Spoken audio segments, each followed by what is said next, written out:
हम लोगों ने दूसरे अध्याय के अंत में सुना, देव लीलावतार नृतः देव तिर्यंग नरादिषु। भगवान लीला में अवतारों के रूप में अनुरत रहते, लगातार उनके अवतार होते ही रहते हैं। और किन में होते हैं? देवताओं में, जानवरों में और इंसानों में। तो अब यहाँ पे स्वाभाविक सी बात है कि अब यहाँ पे जो श्लोक आपके सामने, जो अध्याय आपके सामने है, इसमें लिखा है समस्त अवतारों के स्रोत भगवान श्री कृष्ण। तो यहाँ भगवान कृष्ण के सारे अवतारों का नहीं, जो मुख्य मुख्य प्रमुख अवतार है उनका वर्णन यहाँ पे किया जाएगा। और 5 श्लोक जो हम अभी देखेंगे, मतलब क्रमशः देखेंगे, उसमें भगवान के पुरुषावतारों का वर्णन हो रहा है। तो आज ये पहला श्लोक है, ये है कारणोदकशाय विष्णु के संबंध में। कारणोदकशाय विष्णु का आज फोटो डालना भूल गया हूं, लेकिन अब तो समझते हैं फोटो सब याद ही होगा, इतनी बार चर्चा हो चुकी है ना। फोटो तो याद होगा, फोटो डाल देना चाहिए था, लेकिन अब याद नहीं रहा फोटो डालने के लिए, लेकिन फिर भी धारण कर पाएंगे आप लोग। तो मेरे पीछे बोलिए, माइक दीजिए प्रोजेक्ट। श्रीमद् भागवतम प्रथम स्कंद 3रा अध्याय पहला श्लोक। सूत उवाच जगृहे पौरुषं रूपम् भगवान महदादिभिः सम्भूतं षोडशकलम् आदौ लोकस्य सृक्षया सूत उवाच जगृहे पौरुषं रूपम् भगवान महदादिभिः सम्भूतं षोडशकलम् आदौ लोकस्य सृक्षया सूत उवाच जगृहे पौरुषं रूपम् भगवान महदादिभिः सम्भूतं षोडशकलम् आदौ लोकस्य सृक्षया सुत उवाच जगृहे पौरुषं रूपम् भगवान महदादिभिः सम्भूतं षोडशकलम् आदौ लोकस्य सृक्षया। और कोई बोलना चाहते हैं? माइक पे बोलिए, माइक पे बोलिए। सूत उवाच जगृहे पौरुषं रूपम् भगवान महदादिभिः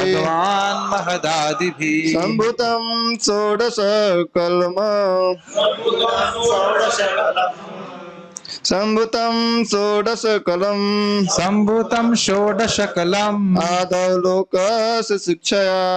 लोकस्य सृक्षया। ठीक है, शब्दार्थ बोलिए। सूत उवाच सूत गोस्वामी ने कहा जगृहे स्वीकार किया पौरुषम पुरुष अवतार रूप में पूर्णांश रूप भगवान महदादिभिः भौतिक जगत के अवयवों सहित संभूतम इस तरह उत्पन्न षोडशकलम 16 मुख्य सिद्धांत आदौ प्रारंभ में लोक ब्रह्मांड शिक्षया उत्पन्न करने के विचार से। अनुवाद। सूत जी ने कहा, सृष्टि के प्रारंभ में भगवान ने सर्वप्रथम विराट पुरुष अवतार के रूप में अपना विस्तार किया और भौतिक सृजन के लिए सारी सामग्री प्रकट करी। इस प्रकार सर्वप्रथम भौतिक क्रिया के 16 तत्व उत्पन्न हुए। यह सब भौतिक ब्रह्मांड को उत्पन्न करने के लिए किया गया। श्लोक देखिए वापस। सूत वाचा मतलब सूत गोस्वामी ने कहा, जगृहे पौरुषम रूपम भगवान महदादि भी, भगवान मतलब भगवान वासुदेव ने जगृहे स्वीकार किया। क्या स्वीकार किया? पौरुषम रूपम, पुरुषावतार रूप। पुरुषावतार में सबसे पहले अवतार कौन से हैं? महाविष्णु, जिनको आप कारणोदकशा विष्णु के रूप में जानते हो, जो कारण सागर में शयन करते हैं। ये ध्यान देना होगा कि यहाँ पे कारणोदकशा विष्णु का वर्णन हो रहा है, क्योंकि महद आदि भी संभूतम, महतत्व और अन्य उनके उसके द्वारा तन्मात्राओं से, तन्मात्रा का मतलब है शब्द रूप रस गंध इत्यादि, इसके द्वारा और मिथ्यांकार के द्वारा फिर पृथ्वी जल वायु अग्नि आकाश, यानी कि 5 महातत्व और 5 ज्ञानेन्द्रियां, 5 कर्मेंद्रियां और 1 मन, 16 हो गए कि नहीं हो गए? 5 ज्ञानेन्द्रियां मतलब आंख नाक कान जिह्वा और त्वचा, ये 5 ज्ञानेन्द्रियां होती है जिसके द्वारा हम ज्ञान अर्जित करते हैं। तो समझ में आता है, कोई मुश्किल बात नहीं। कर्मेंद्रियां मतलब हाथ पांव गुदा और उपस्थ, तो ये हो गए 5, 4 शारीरिक हो गए। और जीवा मतलब बोलने का कार्य, तो ये हो गए 5 कर्मेंद्रिय से हम कर्म करते हैं। कुल मिलाकर कितने हुए? 10। एक हो गया आपका मन, तो 11, और 5 महाभूत हो गए, पृथ्वी जल वायु अग्नि और आकाश। तो ये 16 तत्व हैं जिसके द्वारा जगत बना है। तो कह रहे हैं इनके द्वारा भगवान, इनकी सृष्टि भगवान ने करी। महद आदि भी संभूतम, कहां से सृष्टि करी? महतत्व से। और दूसरा अर्थ ये भी है, महद मतलब ये बहुत प्रचुर मात्रा में है, ये सारे तत्व बहुत प्रचुर मात्रा में उसकी सृष्टि करी भगवान ने। तो ये षोडश कलम, षोडश 16 तत्व दिख गए ना आपको, तो इनकी सृष्टि करी भगवान ने। कब करी? आदौ, सृष्टि की शुरुआत में, जब कुछ भी नहीं था तब भगवान ने इस जगत की सृष्टि करी। कुछ भी नहीं था मतलब आप जानते हो कि प्रधान था, लेकिन वो अव्यक्त अवस्था में था, और भगवान उस पर दृष्टिपात करते हैं तो वहां से फिर महतत्व होता है, महतत्व से आगे ये सारे 16 तत्व आते हैं और उससे फिर सृष्टि होती है। क्यों करी? लोक शिक्षा, इंसान जगत की सृष्टि करने की इच्छा से।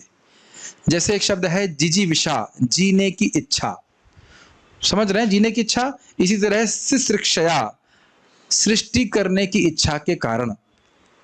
अब श्रील प्रभुपाद जी इस पे बहुत जोर देंगे अपने तात्पर्य में कि सृष्टि करने की इच्छा भगवान की क्यों हुई, उसको हम लोग विस्तार से डिस्कस करने का प्रयास करें। भगवान को क्या कोई जरूरत थी सृष्टि करने की? क्या कारण से भगवान ने सृष्टि करी है? इस सृष्टि का उद्देश्य क्या है? यह हमें समझ में आना चाहिए। ये सब बहुत अच्छा तात्पर्य प्रभुपाद जी का है। सारे तात्पर्य अच्छे ही होते हैं, लेकिन एकदम ही क्लियर कर देता है कि इस जगत का उद्देश्य क्या है।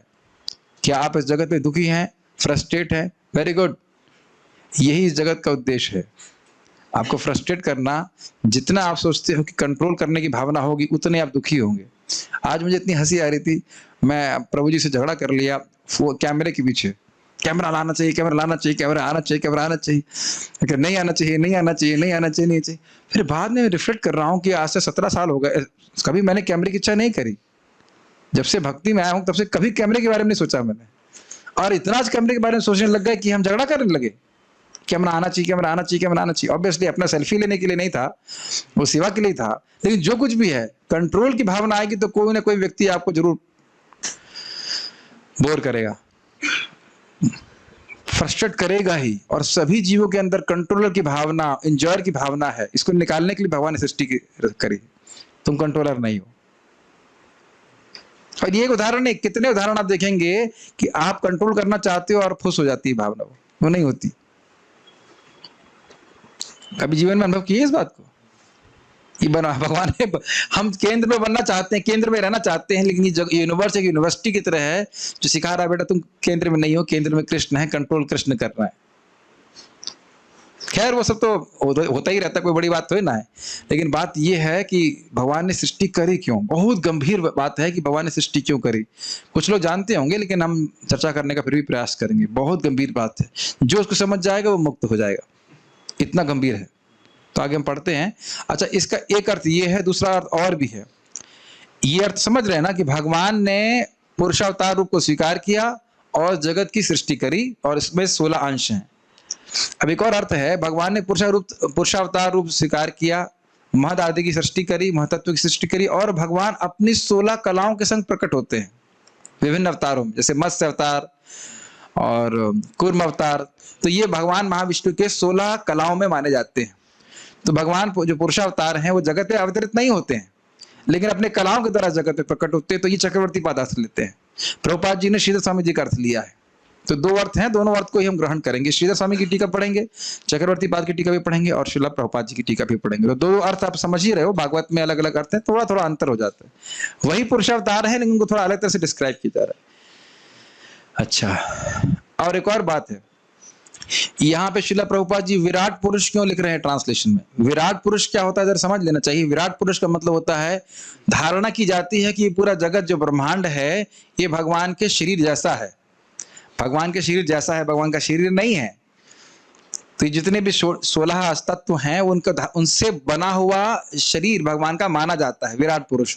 तो ये केवल इसीलिए माना जाता है क्योंकि भगवान की पूजा इसके द्वारा करने में सुविधा होती है। जो लोग भगवान के आध्यात्मिक स्वरूप को नहीं स्वीकार कर सकते हैं तो उस विराट पुरुष की धारणा करके वे पूजा करते हैं। तो ये बात श्रीधर स्वामी कह रहे हैं, इसीलिए प्रभुपाद यहाँ विराट पुरुष रख रहे हैं। तो ट्रांसलेशन में रख रहे हैं लेकिन वर्णन हो रहा है पुरुषावतार का। ये कंफ्यूजन अगर आप बहुत ध्यान पूर्वक पढ़ेंगे तो कंफ्यूजन हो जाएगा, अगर ध्यान पूर्वक नहीं पढ़ेंगे तो सब कुछ ठीक ही लगेगा, कोई दिक्कत नहीं है। लेकिन अगर ध्यान पूर्वक पढ़ेंगे तो आप कहेंगे यहाँ विराट पुरुष के बारे में तो वर्णन नहीं है, पुरुषावतार के बारे में वर्णन है। पुरुषावतार महाविष्णु की धारणा ऐसी की जाती है कि ब्रह्मांड इत्यादि जो कुछ भी है उनके शरीर में स्थित है, लेकिन एक्चुअली वास्तविक ऐसा नहीं है क्योंकि भगवान पूरी तरह से दिव्य अवस्था में रहते हैं। अब देखिए, पहली बार सुन रहे हैं तो मैं मान रहा हूं कि समझ में नहीं आ रहा होगा। थोड़ा सा पढ़ेंगे दोबारा और कुछ और अधिक ज्ञान होगा तो फिर आपको धीरे धीरे समझ में आएगा कि कंफ्यूजन क्या है। आप लोगों को कोई कंफ्यूजन नहीं लग रहा होगा, पहली बार जब हम पढ़ते हैं तो क्या कंफ्यूजन है, कोई कंफ्यूजन नहीं है। लेकिन थोड़ा सा कंफ्यूजन हो जाता है कि विराट पुरुष तो भौतिक है और भगवान महाविष्णु तो आध्यात्मिक है, तो वैसे कैसे वर्णन हो गया केवल पूजन करने के लिए। उसको भी अब हम पढ़ेंगे, बताता हूं आपको। श्रीधर स्वामी की टीका, मुनियों ने यह जो कहा था कि अथाख्या ही हरे धीमन अवतार कथा शुभा, श्रीमद् भागवतम 1:1-18। कल के प्रवचन में मैं 17 बोल गया, उसको गलती से 17 नहीं वो 18 था। 17वें श्लोक में कृष्ण के अवतार की लीला का वर्णन पूछ रहे थे, 18वें में ये प्रश्न किया गया है कि अवतार कथा के बारे में बताइए। हे महाबुद्धिमान सूत जी, आप श्री भगवान के अवतारों की शुभ कथाओं को बतलाएं। जो उसके उत्तर रूप से अवतारों के वर्णन का प्रारंभ करते हुए सूत जी ने प्रथम पुरुष अवतार को जगृह इत्यादि 5 श्लोकों के द्वारा बतलाया है। तो ये जो पुरुषावतार हैं उनके बारे में 5 श्लोक का वर्णन है। 5 श्लोक में आप फर्स्ट 1 2 3 4 5 ये वर्णन करेंगे। तो ये तो स्पष्ट समझ में आ रहा है कि आप अवतार कथा को बताइए। तो सबसे पहले किसके अवतार को बताना पड़ेगा? महाविष्णु, क्योंकि उन्हीं के बाद सारे अवतार आते हैं। तो पहला अवतार जो भगवान का इस जगत में हुआ, और ध्यान देना चाहिए कि भगवान के वे विस्तार जो इस भौतिक जगत से संबंधित होते हैं उनको अवतार कहा जाता है।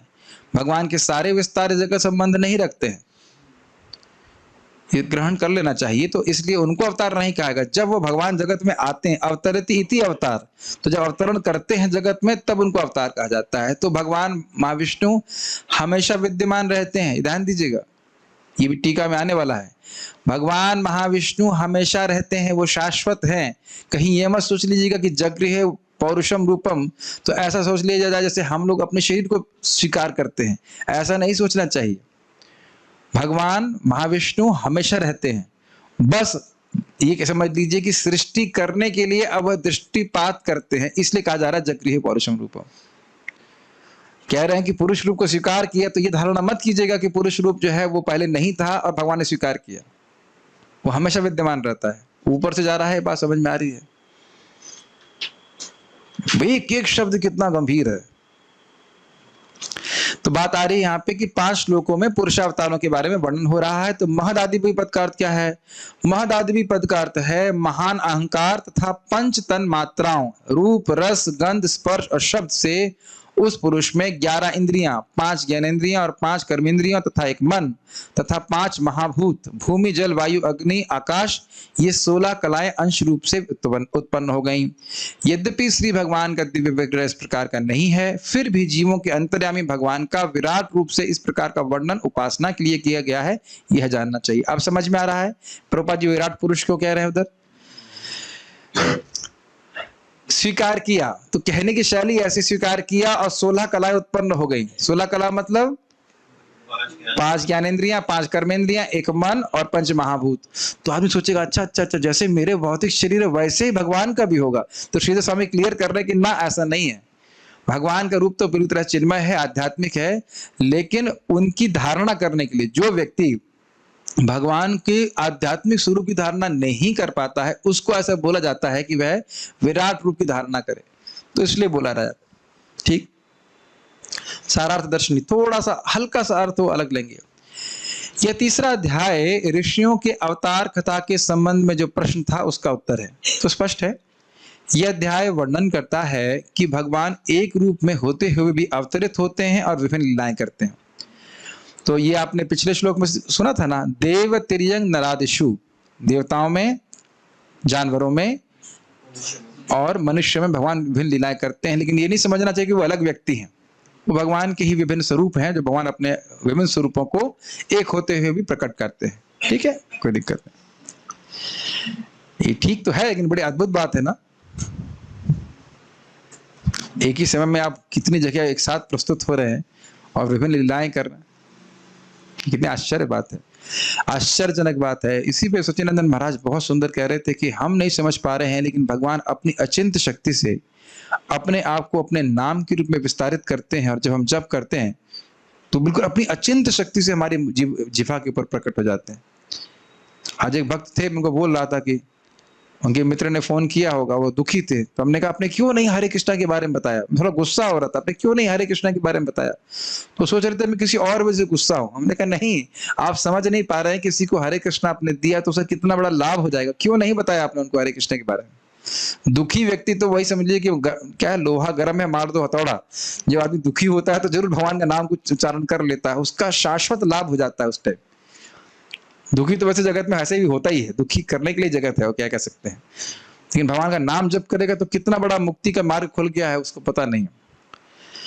खैर, ये हम बात कर रहे थे कि भगवान ऐसे अपने आप को अन्य अवतारों के रूप में विस्तारित करते हैं, ऐसे अपने आप को नाम के रूप में भी विस्तारित किए हुए हैं, उसका लाभ हम उठा सकते हैं।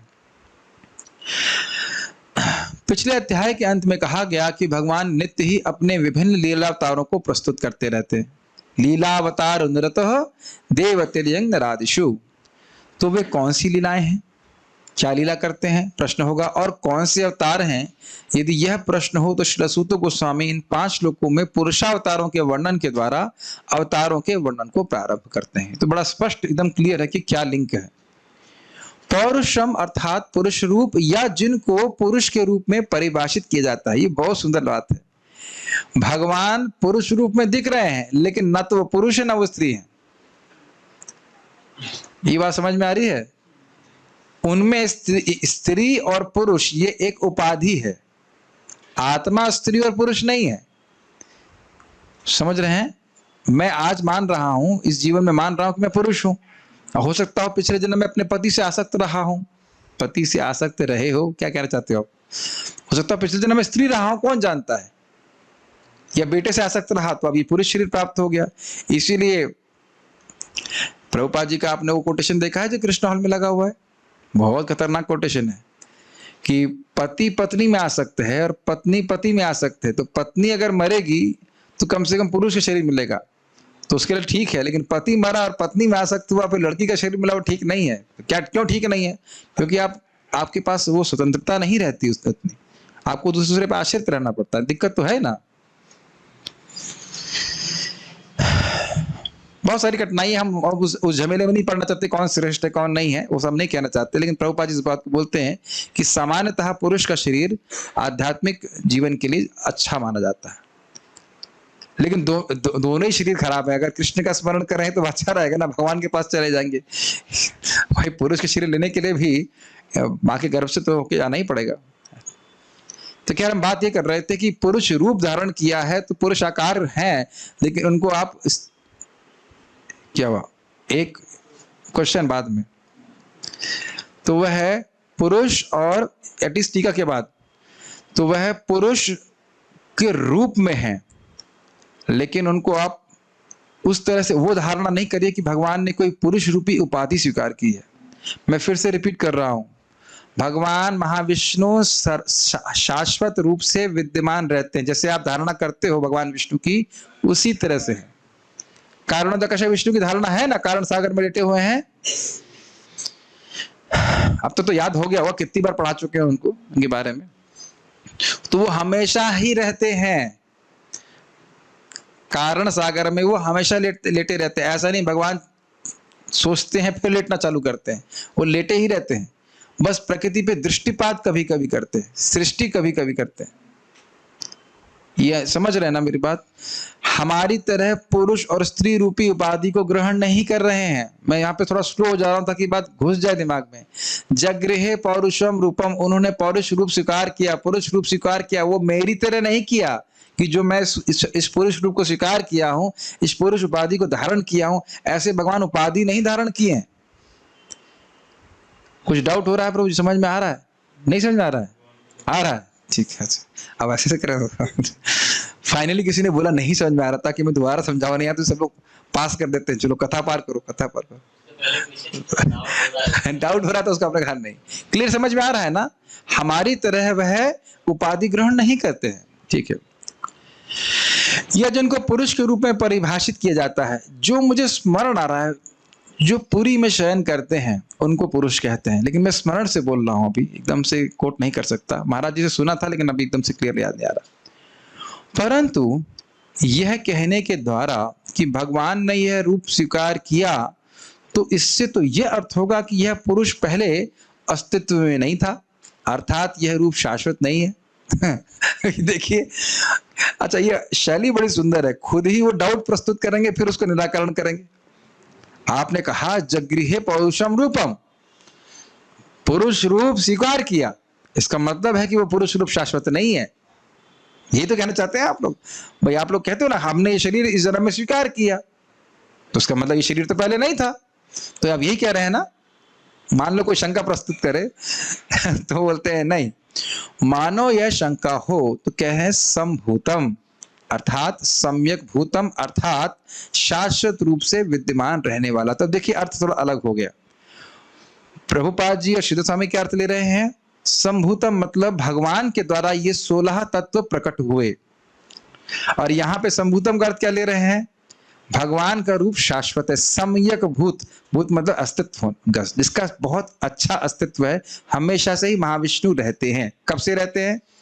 अनादिकाल से। कब तक रहेंगे? अनंत काल तक, हमेशा ही रहेंगे। बोर नहीं जाते सोते सोते हो?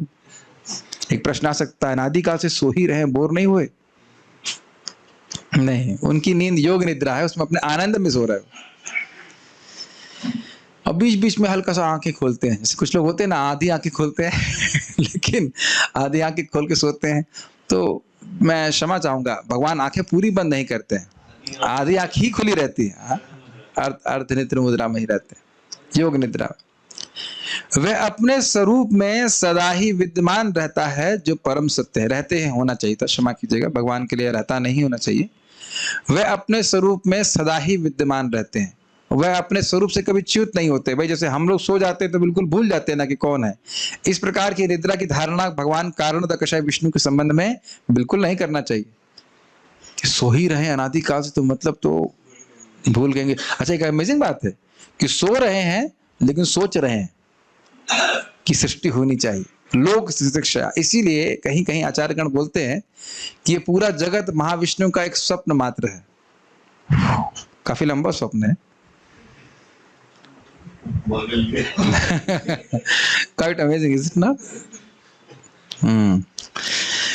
भगवान इस पुरुष रूप को स्वीकार करते हैं जो शाश्वत रूप से विद्यमान रहता है। ये तो बड़ी कॉन्ट्रडिक्टरी बात है।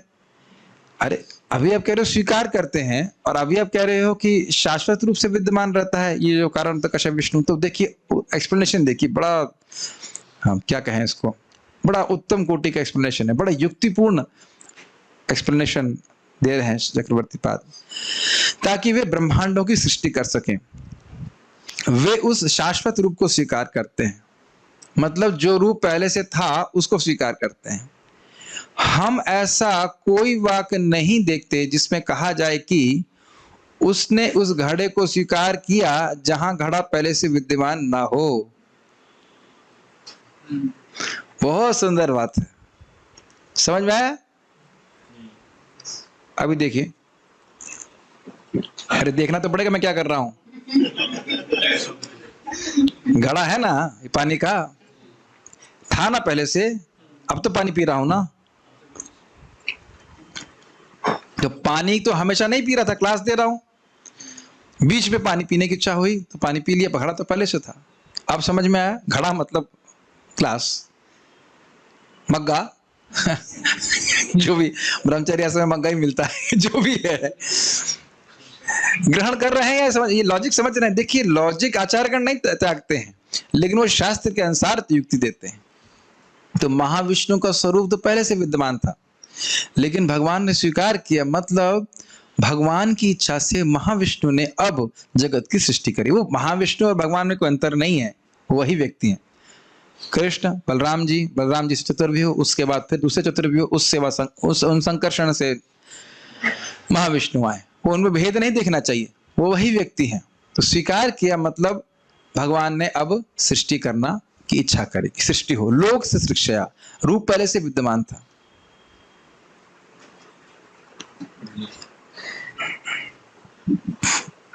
उसी प्रकार हम सुनते हैं कि राजा ने सेनापति को स्वीकार किया क्योंकि उसकी विजय होने की इच्छा थी। क्या मतलब है इसका? सेनापति पहले से था।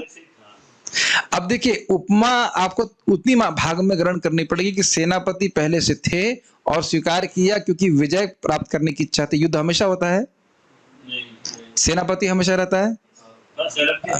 ध्यान दीजिएगा हम क्या पूछ रहे हैं, तब बात पकड़ में आएगी। सेनापति हमेशा रहता है, लेकिन जब बोला गया कि सेनापति स्वीकार किया, मतलब सेनापति को आज्ञा दी कि अब युद्ध की तैयारी कीजिए, युद्ध जीतने की इच्छा थी।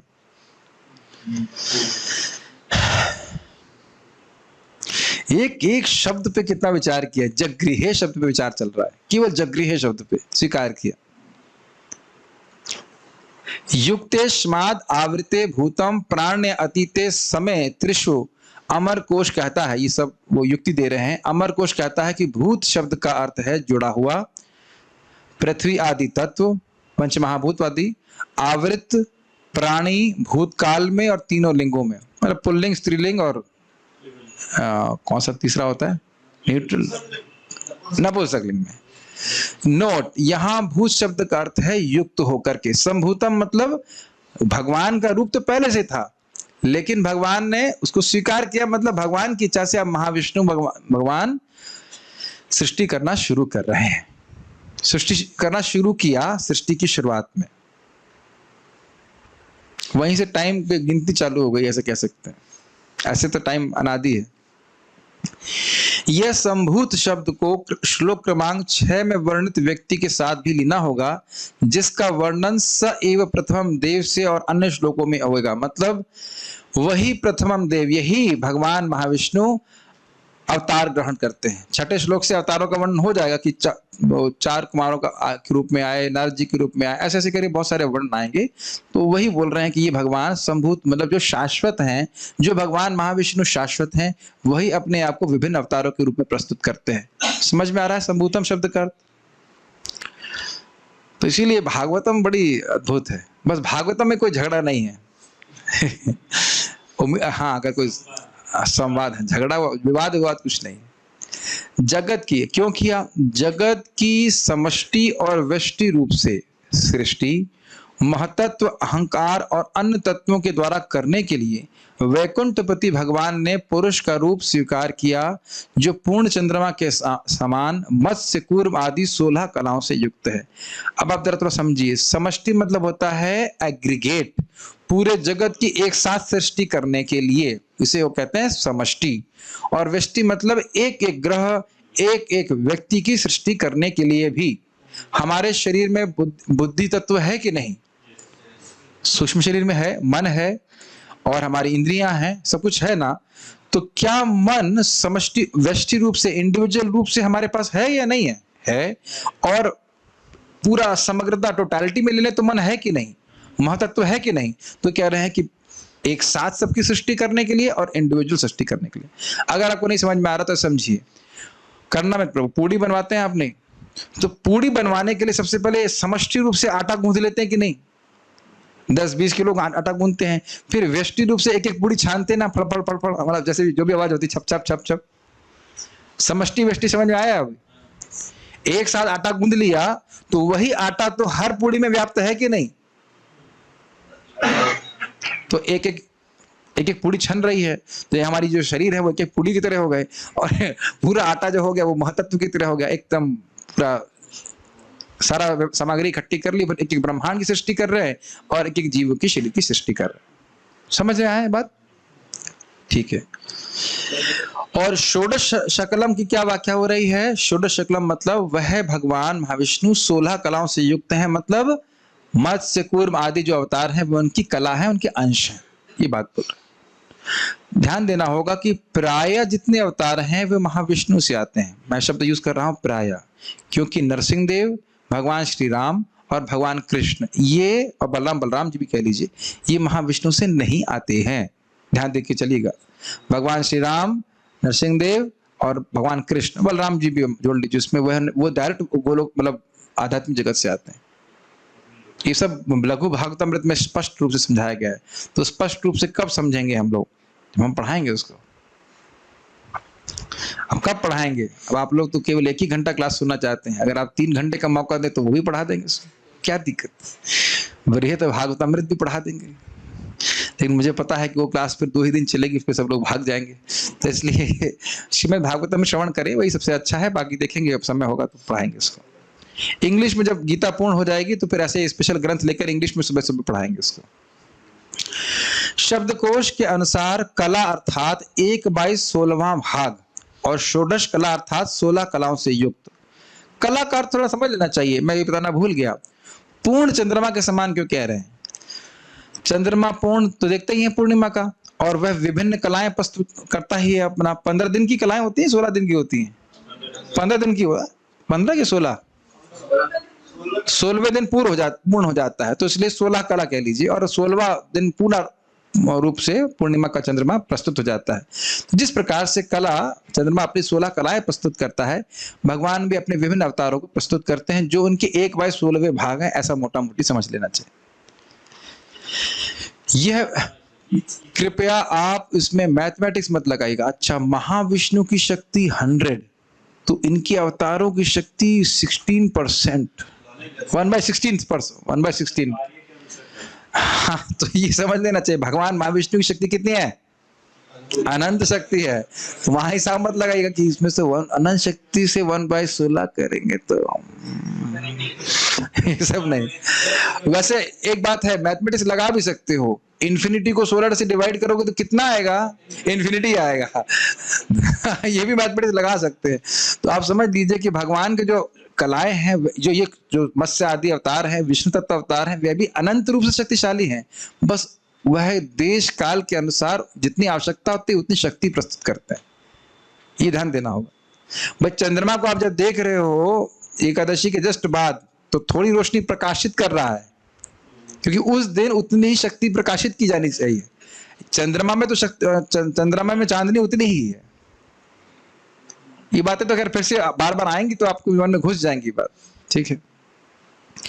तो भगवान के अन्य अवतार भी भगवान के समान शक्तिशाली होते हैं, यदि वह विष्णु तत्व होते हैं। तो जैसे मत्स्य कूर्म है ना विष्णु तत्व, तो भगवान के समान ही शक्तिशाली हैं, लेकिन एक सीमित मात्रा में शक्ति को प्रस्तुत कर रहे हैं। यह भगवान महाविष्णु को इंगित करता है, जो प्रथम पुरुष है और संकर्षण भगवान के अंश हैं।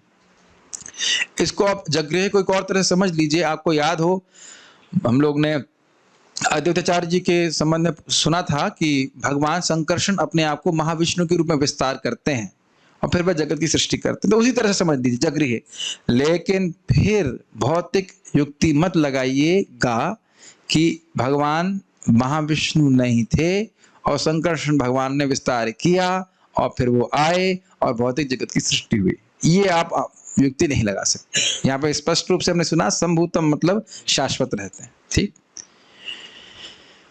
और जो कारण सागर में शयन करते हुए प्रकृति पर दृष्टिपात करते हैं, यानी कारण सागर में कब से रह रहे हैं भगवान, कब से सो रहे हैं? अनादिकाल से। और कब तक सोते रहेंगे? और इसलिए हमको भी सोना अलाउड है कि नहीं? जब भगवान ही सो रहे हैं आपके, तो आपको सोने में क्या दिक्कत है? नहीं, हमको जग करके भजन करना है, ठीक है।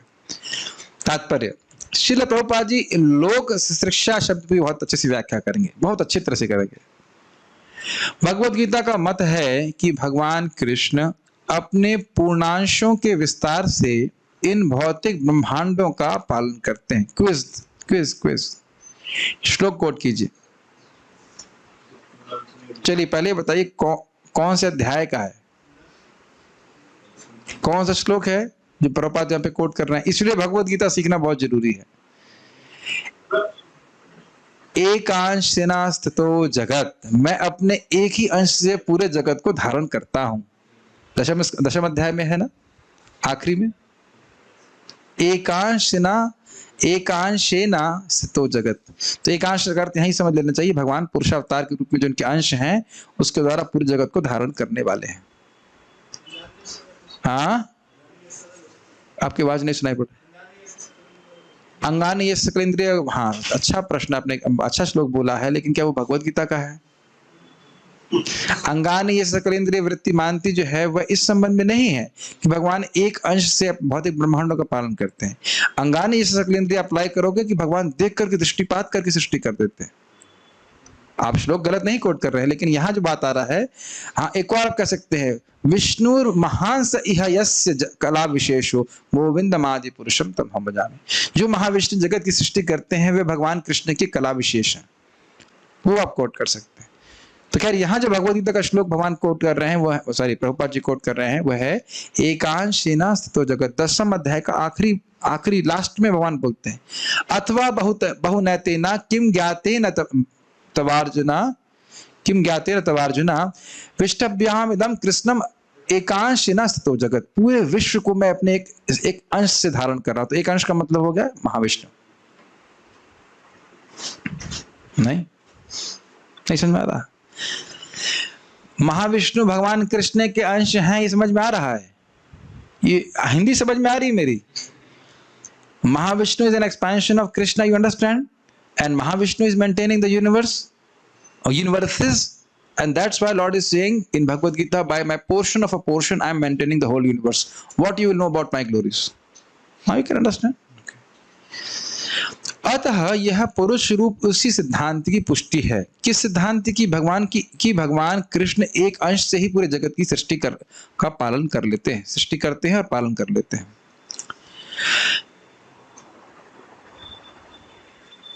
आदि भगवान वासुदेव या कृष्ण भगवान जो राजा वसुदेव या राजा नंद के पुत्र के रूप में विख्यात हैं, तो एक ही व्यक्ति दो लोग के पुत्र कैसे हो सकता है? तो हो सकता है, भगवान के लिए सब कुछ संभव है।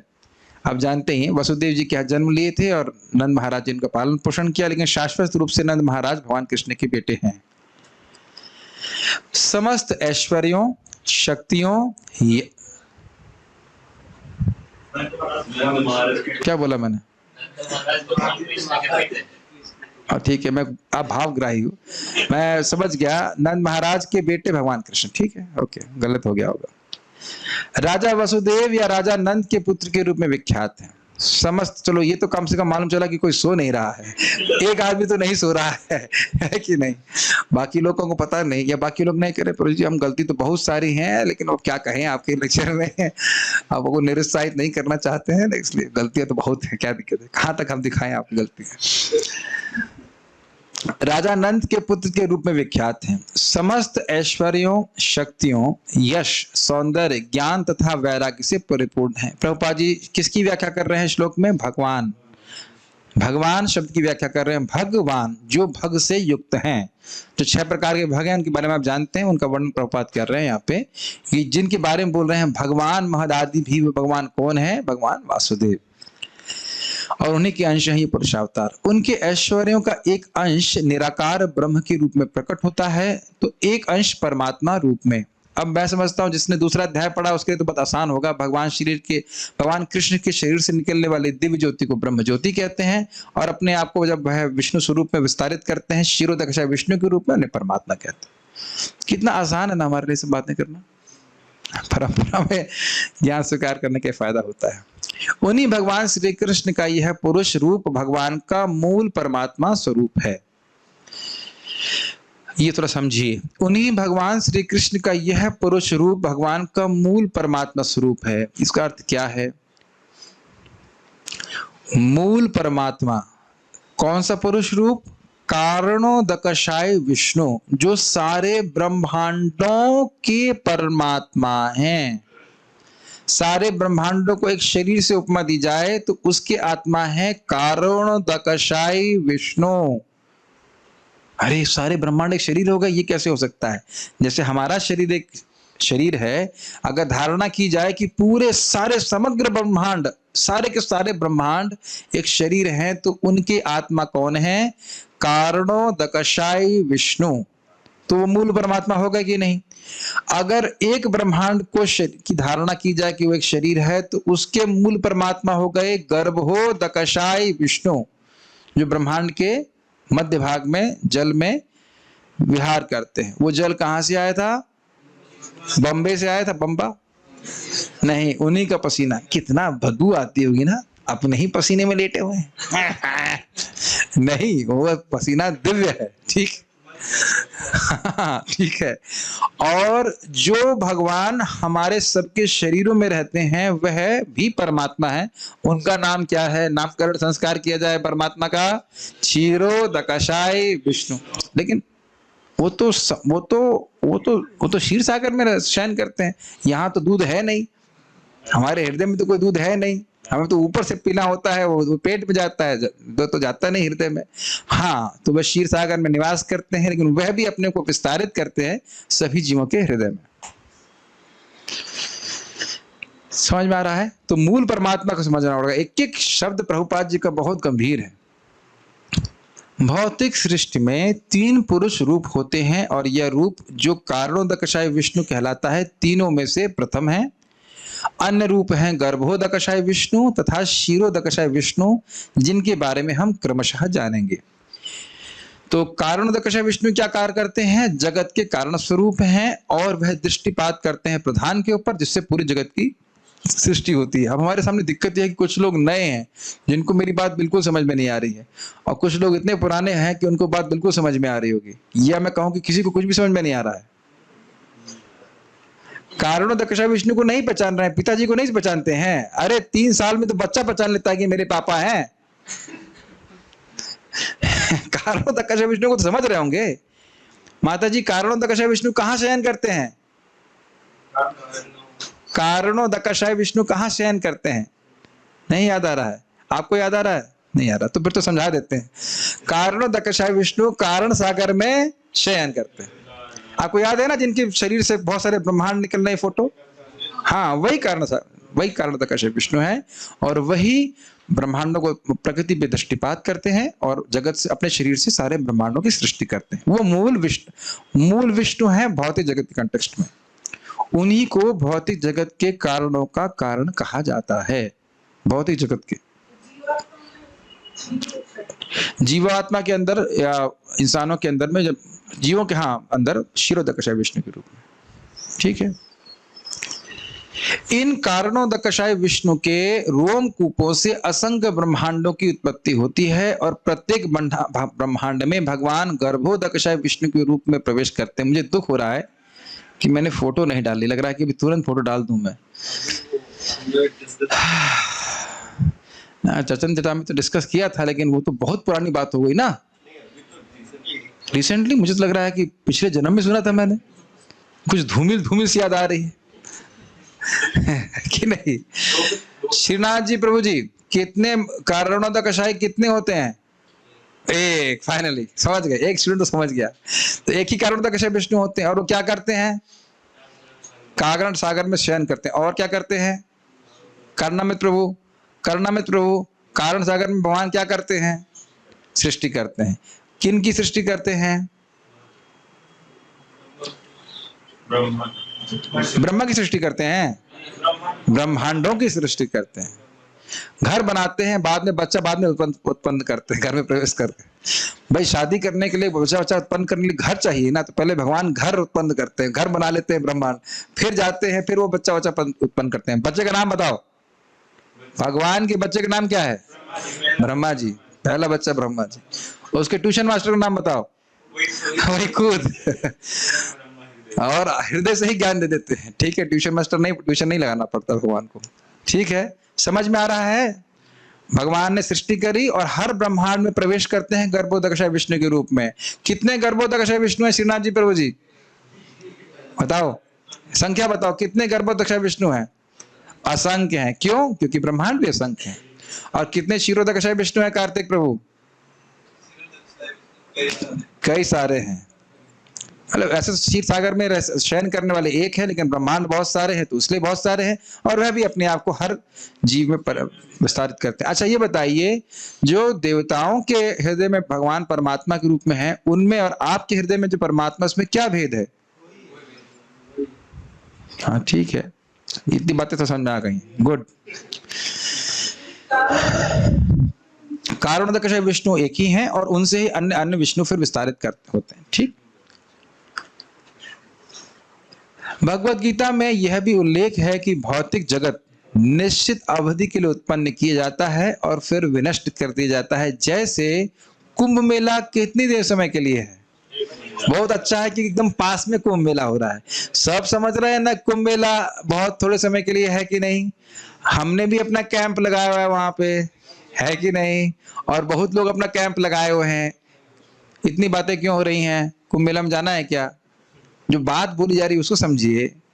कुंभ मेला का नाम सुनते ही हाँ वहाँ क्या क्या चल रहा है, वहाँ पूरी छन रही कि नहीं?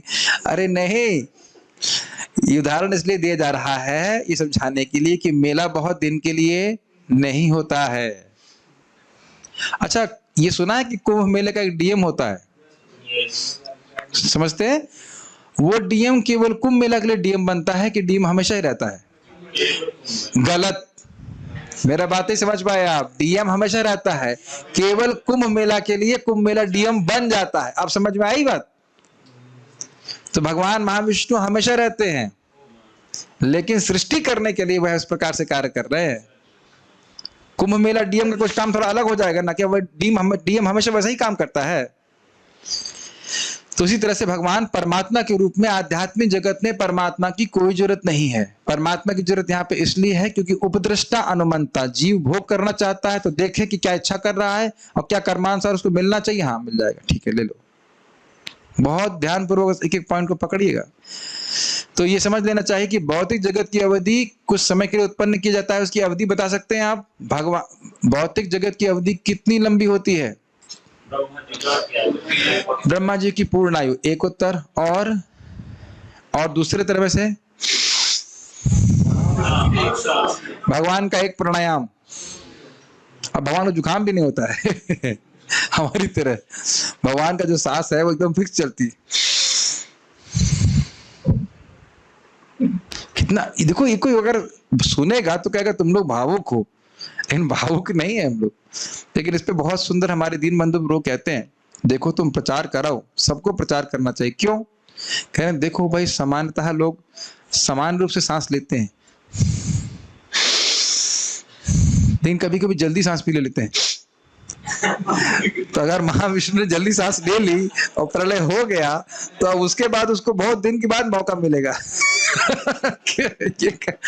मतलब एक तो कह रही विनोद की बात है, लेकिन इस प्रकार से समझ लेना चाहिए कि प्रचार बहुत बड़ी, ये आप लोग जितना आप भक्ति करेंगे, जैसे मैं भक्तों को बोल रहा था कि रोज ही सुबह मैं जब भक्तों को देखता हूँ जब करते हुए, तो बहुत प्रसन्नता होती कि इन लोग, हम सभी लोग को पता नहीं चल रहा है। अगर हम शास्त्र दृष्टि से देखें तो कितने बड़े सुंदर भाग्य का निर्माण हो रहा है, हम कल्पना नहीं कर सकते। इस दुनिया में तो हम हर वस्तु को प्राप्त करते हैं जहां प्रॉमिस किया जाता है इतना और दी जाता है इतना सा, और भी बहुत कम। आप ग्रहण कर पा रहे हैं कितना सुख मिलेगा आध्यात्मिक जगत में? कोई व्यक्ति यहां बैठा जो समझ सके? एक भी आदमी, एक भी व्यक्ति से नहीं समझ सकता है कि हम ये भी नहीं समझ सकते कि स्वर्ग में कितना सुख है, और फिर ब्रह्मलोक में कितना सुख है नहीं समझ सकते, और वैकुंठ में क्या सुख है उसकी तो कल्पना ही नहीं कर सकते। इसीलिए तो मुंह बनाते हैं 16 माला करने में जो लोग नहीं कर रहे हैं। और कोई कारण नहीं है, क्योंकि अंदाजा ही नहीं। अंदाजा मतलब यू कैन नॉट एस्टिमेट कि क्या सुख मिलने वाला है आध्यात्मिक जगत में। समझ रहे हैं मेरी बात? आज एक माता जी बोल रही थी, मतलब अनमैरिड है, मुझे पूछ रही थी मेरी माँ जप नहीं करने दे रही है, तो वस्तुतः पता है क्या कर रही है, क्या कहना चाहती है कि मेरी माँ मुझको असीमित सुख भोगने से प्राप्त करने की योग्यता प्राप्त करने में बाधा पड़ रही है। सुनना ही नहीं चाहिए किसी का, ना लेफ्ट ना राइट। मुझे याद है हमारे एक प्रभु जी है, उनकी बहन डिवोटी हो गई, शादीशुदा थी, और उनके पति वो फोन करी, मेरे पति कह रहे हैं कि तुम हरे कृष्णा करोगे तो मैं तुम्हें पिटाई करूंगा, मारूंगा, थप्पड़ मारूंगा। तो इधर प्रभु जी ने बड़ा अच्छा एडवाइस दिया, ठीक है थप्पड़ खा लो, हरे कृष्णा करो जानते थे ना मार रहे हैं, हरे थप्पड़ी तो मार रहे हैं, मारे नहीं, वो बाद में प्रभु जी भी डिवोटी बन गए, उनके पति भी डिवोटी बन गए। आज ही मैं अपने गुरु महाराज की बात सुन रहा था, ये बात है, वो श्रील भक्ति सिद्धांत ठाकुर जी को कोट कर रहे थे कि हम भक्ति कर रहे हैं तो ऐसा नहीं कि सब लोग हमसे प्रेम करेंगे, सब लोग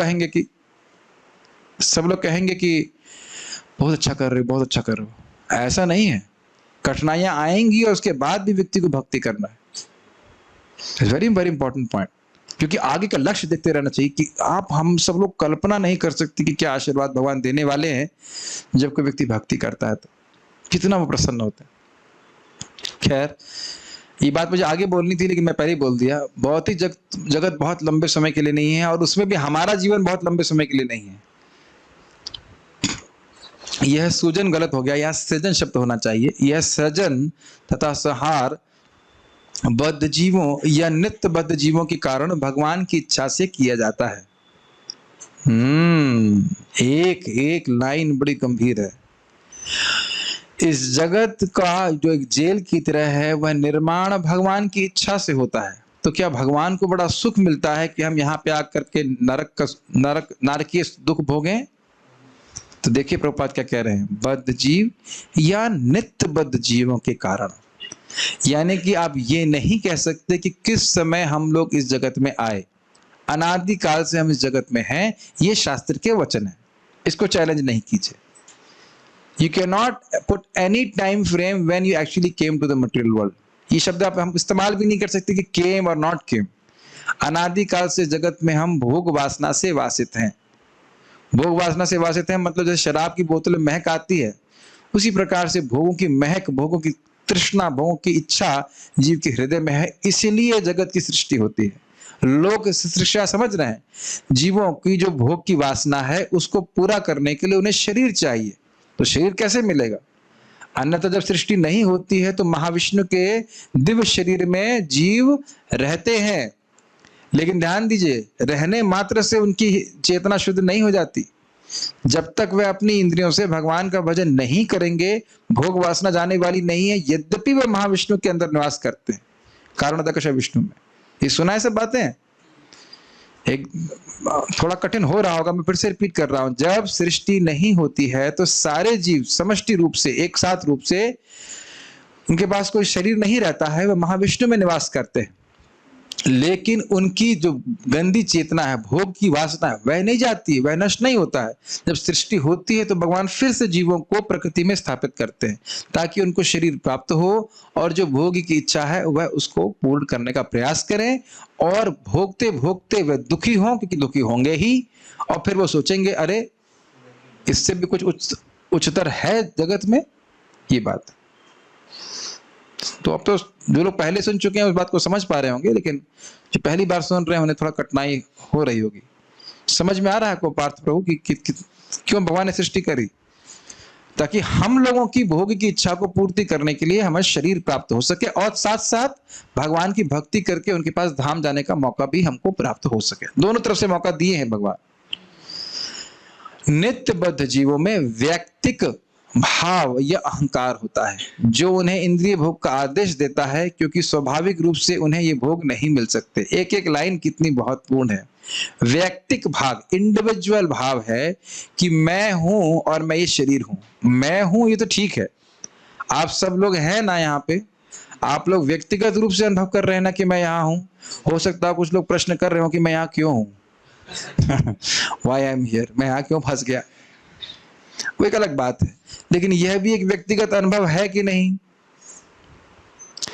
ये मेरा टॉर्चर चैम्बर है, जैसे हिटलर का टॉर्चर चैम्बर था ना, ऐसे ही मेरा भी टॉर्चर चैम्बर है। जब कोई नया व्यक्ति आता है, मैंने कहा कुछ करो या ना करो, तुमको क्लास में जरूर आना होगा शाम को। और आप देख रहे हैं कि एक व्यक्ति आज गायब है, आप जान रहे हैं, नाम नहीं रख रहा हूं मैं। और ये जो व्यक्ति को कृष्ण कथा में रुचि नहीं है उसके लिए टॉर्चर हो जाता है। क्या व्यक्ति भाव, क्या अहंकार, ये महद आदमी क्या है, सुबह 2 टाइम प्रसाद मिल गया ना, और क्या सब सीखने की जरूरत है, वो अपने आप ही चला जाता है। मैं क्या टॉर्चर कर रहा हूं? टॉर्चर तो नहीं कर रहा हूं, लेकिन जिसको एक कृष्ण कथा में रुचि नहीं है उसके लिए टॉर्चर हो जाता है। कहां फंस गए हम लोग। अरे मैं थोड़ा ड्रिफ्ट कर गया। पॉइंट में खाली कह रहा था मैं हूं, ये भाव आत्मा का हमेशा रहता है, लेकिन मिथ्यांकार में क्या सोचता है, मैं ये शरीर हूं और फिर यह भोग प्राप्त करके इस शरीर के द्वारा मैं सुखी हो जाऊंगा। तो ये है मिथ्या अहंकारी, उसे इंद्रिय भोग का आदेश देते हैं।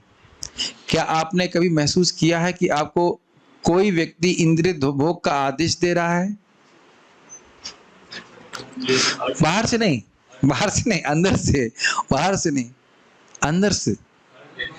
हमेशा हमेशा ये वस्तु मुझे चाहिए, इसके द्वारा मैं सुखी हो जाऊंगा, ये वस्तु चाहिए मुझे, सुखी हो जाऊंगा। इसे कहते हैं मिथ्या अहंकार। जैसे मछली को पानी से बाहर निकाल दे और कोई भूत पकड़ ले मछली को, कहे मट्टा पियो, मट्टा पियो, मट्टा बहुत बढ़िया है। मछली सोचे मट्टा पी के तो मैं जरूर सुखी हो जाऊंगी। अच्छा, मट्टे से नहीं संतुष्ट है, दारू के बारे में क्या विचार है, बड़ी महंगी है, अंगूर का रस है, तो वहां मछली चली जाएगी, संतुष्ट होगी। आप मेरी बात समझ पा रहे हो ना? ये मछली को अगर भूत पकड़ ले और कहे पानी को छोड़कर मैं कहीं संतुष्ट हो जाऊंगी, तो ये उसका मिथ्यांकार रूपी भूत है। उसी प्रकार के हमसे हम सभी लोगों को भूत पकड़ा हुआ है, हम सोच रहे हैं कि भौतिक वस्तुएं प्राप्त करके मैं सुखी हो जाऊंगा, और क्रोधित होते हैं जब नहीं प्राप्त होती, क्रोधित भी होते हैं बहुत, बिल्कुल भूल जाते हैं कि मैं है कौन। ठीक है, तो स्वाभाविक रूप से उन्हें ये भोग नहीं मिल सकते, मतलब स्वरूपगत रूप से आत्मा के रूप में हम भोग नहीं ग्रहण कर सकते हैं। इसके लिए आवश्यक है कि उसे भौतिक शरीर दिया जाए और भौतिक शरीर में उसका अभिनिवेश हो, उसका ये एब्जॉर्प्शन, वो माने कि वह शरीर है, तब वह भोग करेगा। अब हम क्या कहें, आहार निद्रा भय मैथुन में खाली हम लोग मान रहे हैं कि हम सुखी हैं, बाकी कुछ हो नहीं रहा है। हम मानते हैं या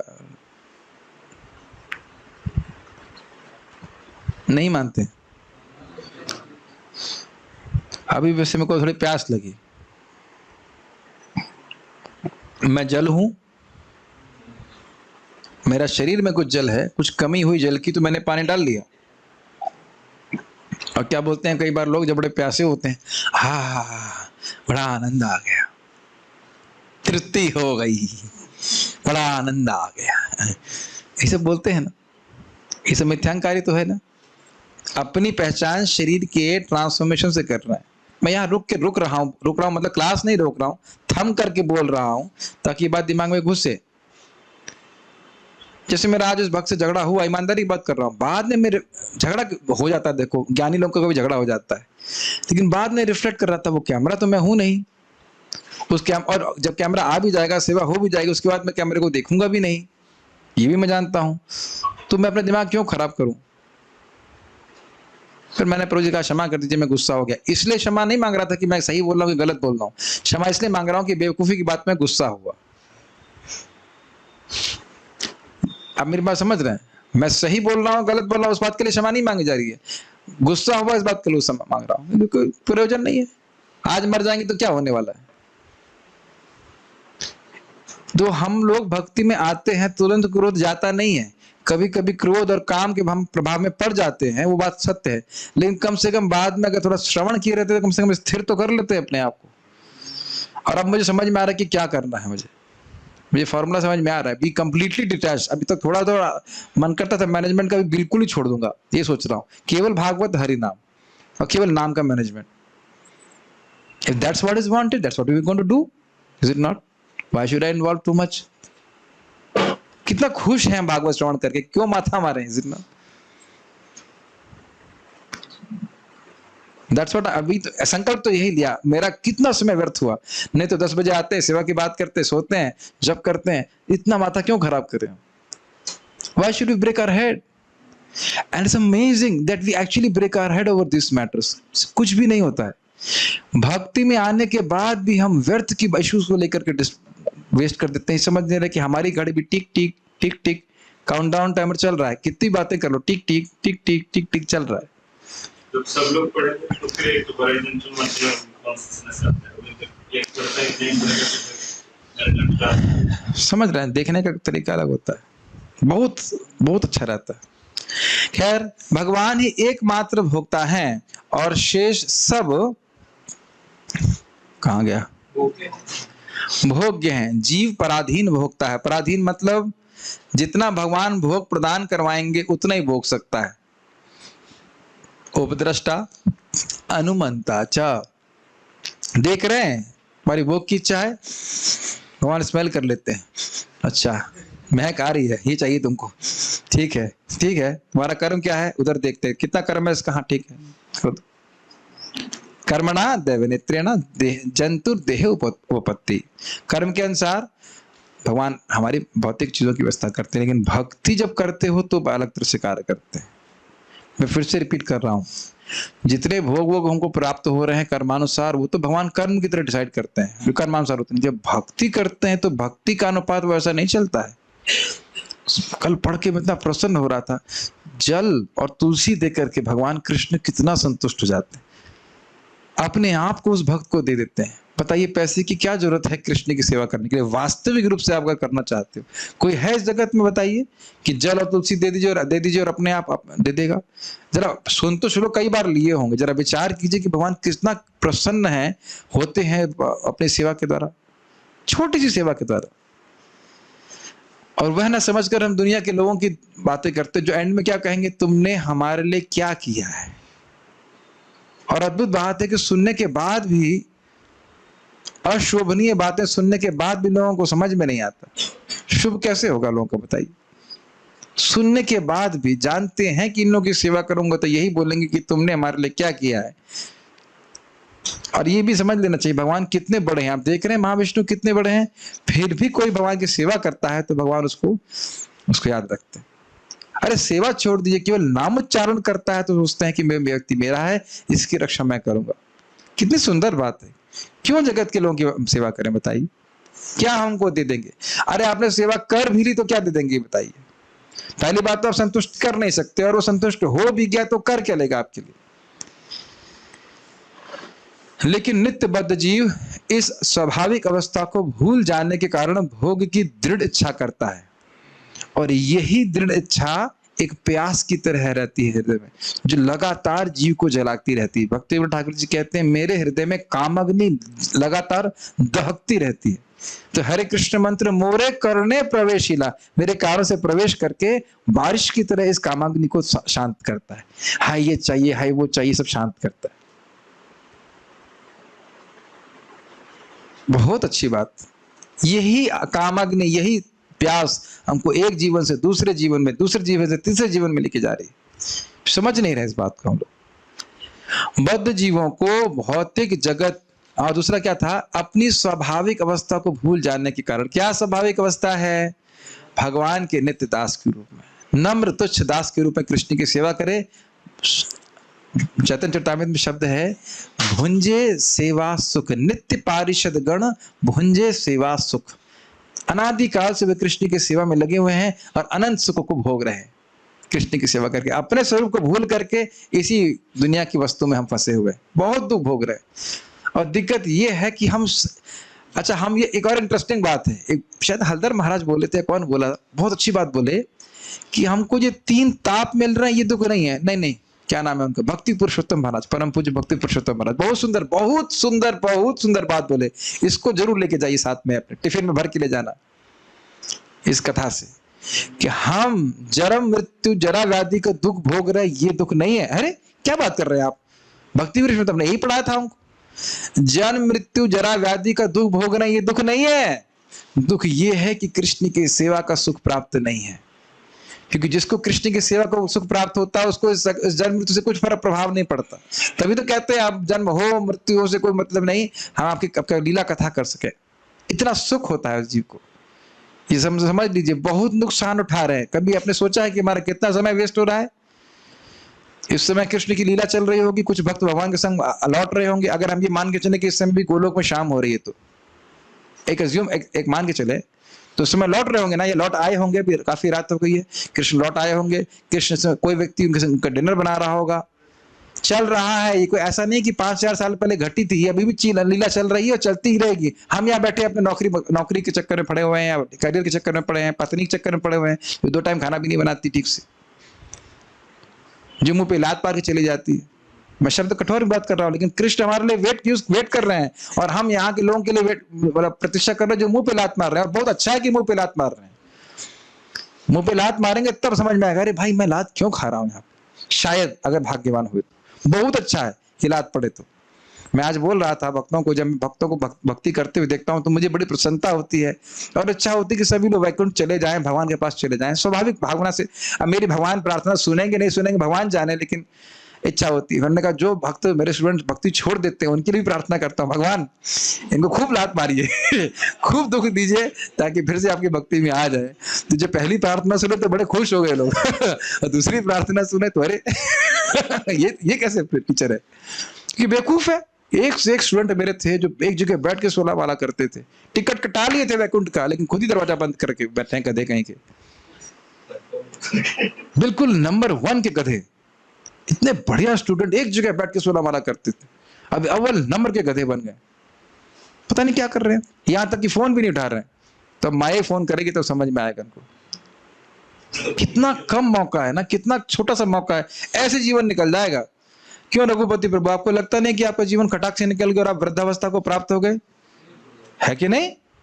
किसी भी वृद्ध व्यक्ति को देखिए आप, ये कान खोल के सुन लीजिए, ये एकदम से साय से जीवन निकल जाएगा, आपको पता ही चलेगा अरे मेरा जीवन तो समाप्त हो गया। ये यंग एज का बहुत बड़ा नुकसान है कि लोग समझ नहीं पाते इस बात को। और मुझे पता है, मैं इतना वृद्ध नहीं हुआ, लेकिन बता रहे थे कि वृद्धावस्था में समय और तेजी से बीतता हुआ समझ लगता है। अब पता नहीं मुकुंद दत्त प्रभु क्या रहते, मुझे तो अभी उतना वृद्ध नहीं हुआ लेकिन लगता है कि हम बहुत समय निकल गया। एक समझिए उदाहरण, 10 बजे सुबह लगता है ना बहुत टाइम है हमारे पास, और शाम को 5 बजे लगता है ना अरे समय निकल गया। आप समझ में आई बात? जब सूरज को डूबता हुआ देखते हैं आप, हर दिन देखते हैं कि नहीं, हर दिन होता है कि नहीं, अरे अरे अरे। तो बुद्धिमान व्यक्ति भजन के लिए समय निकालता है। प्रभुपाद इस बात को बोलेंगे तात्पर्य में।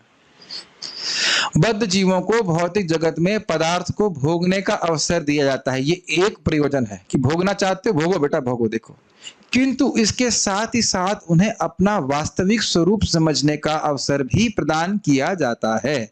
अब इसको बड़ा गंभीरता से समझिए।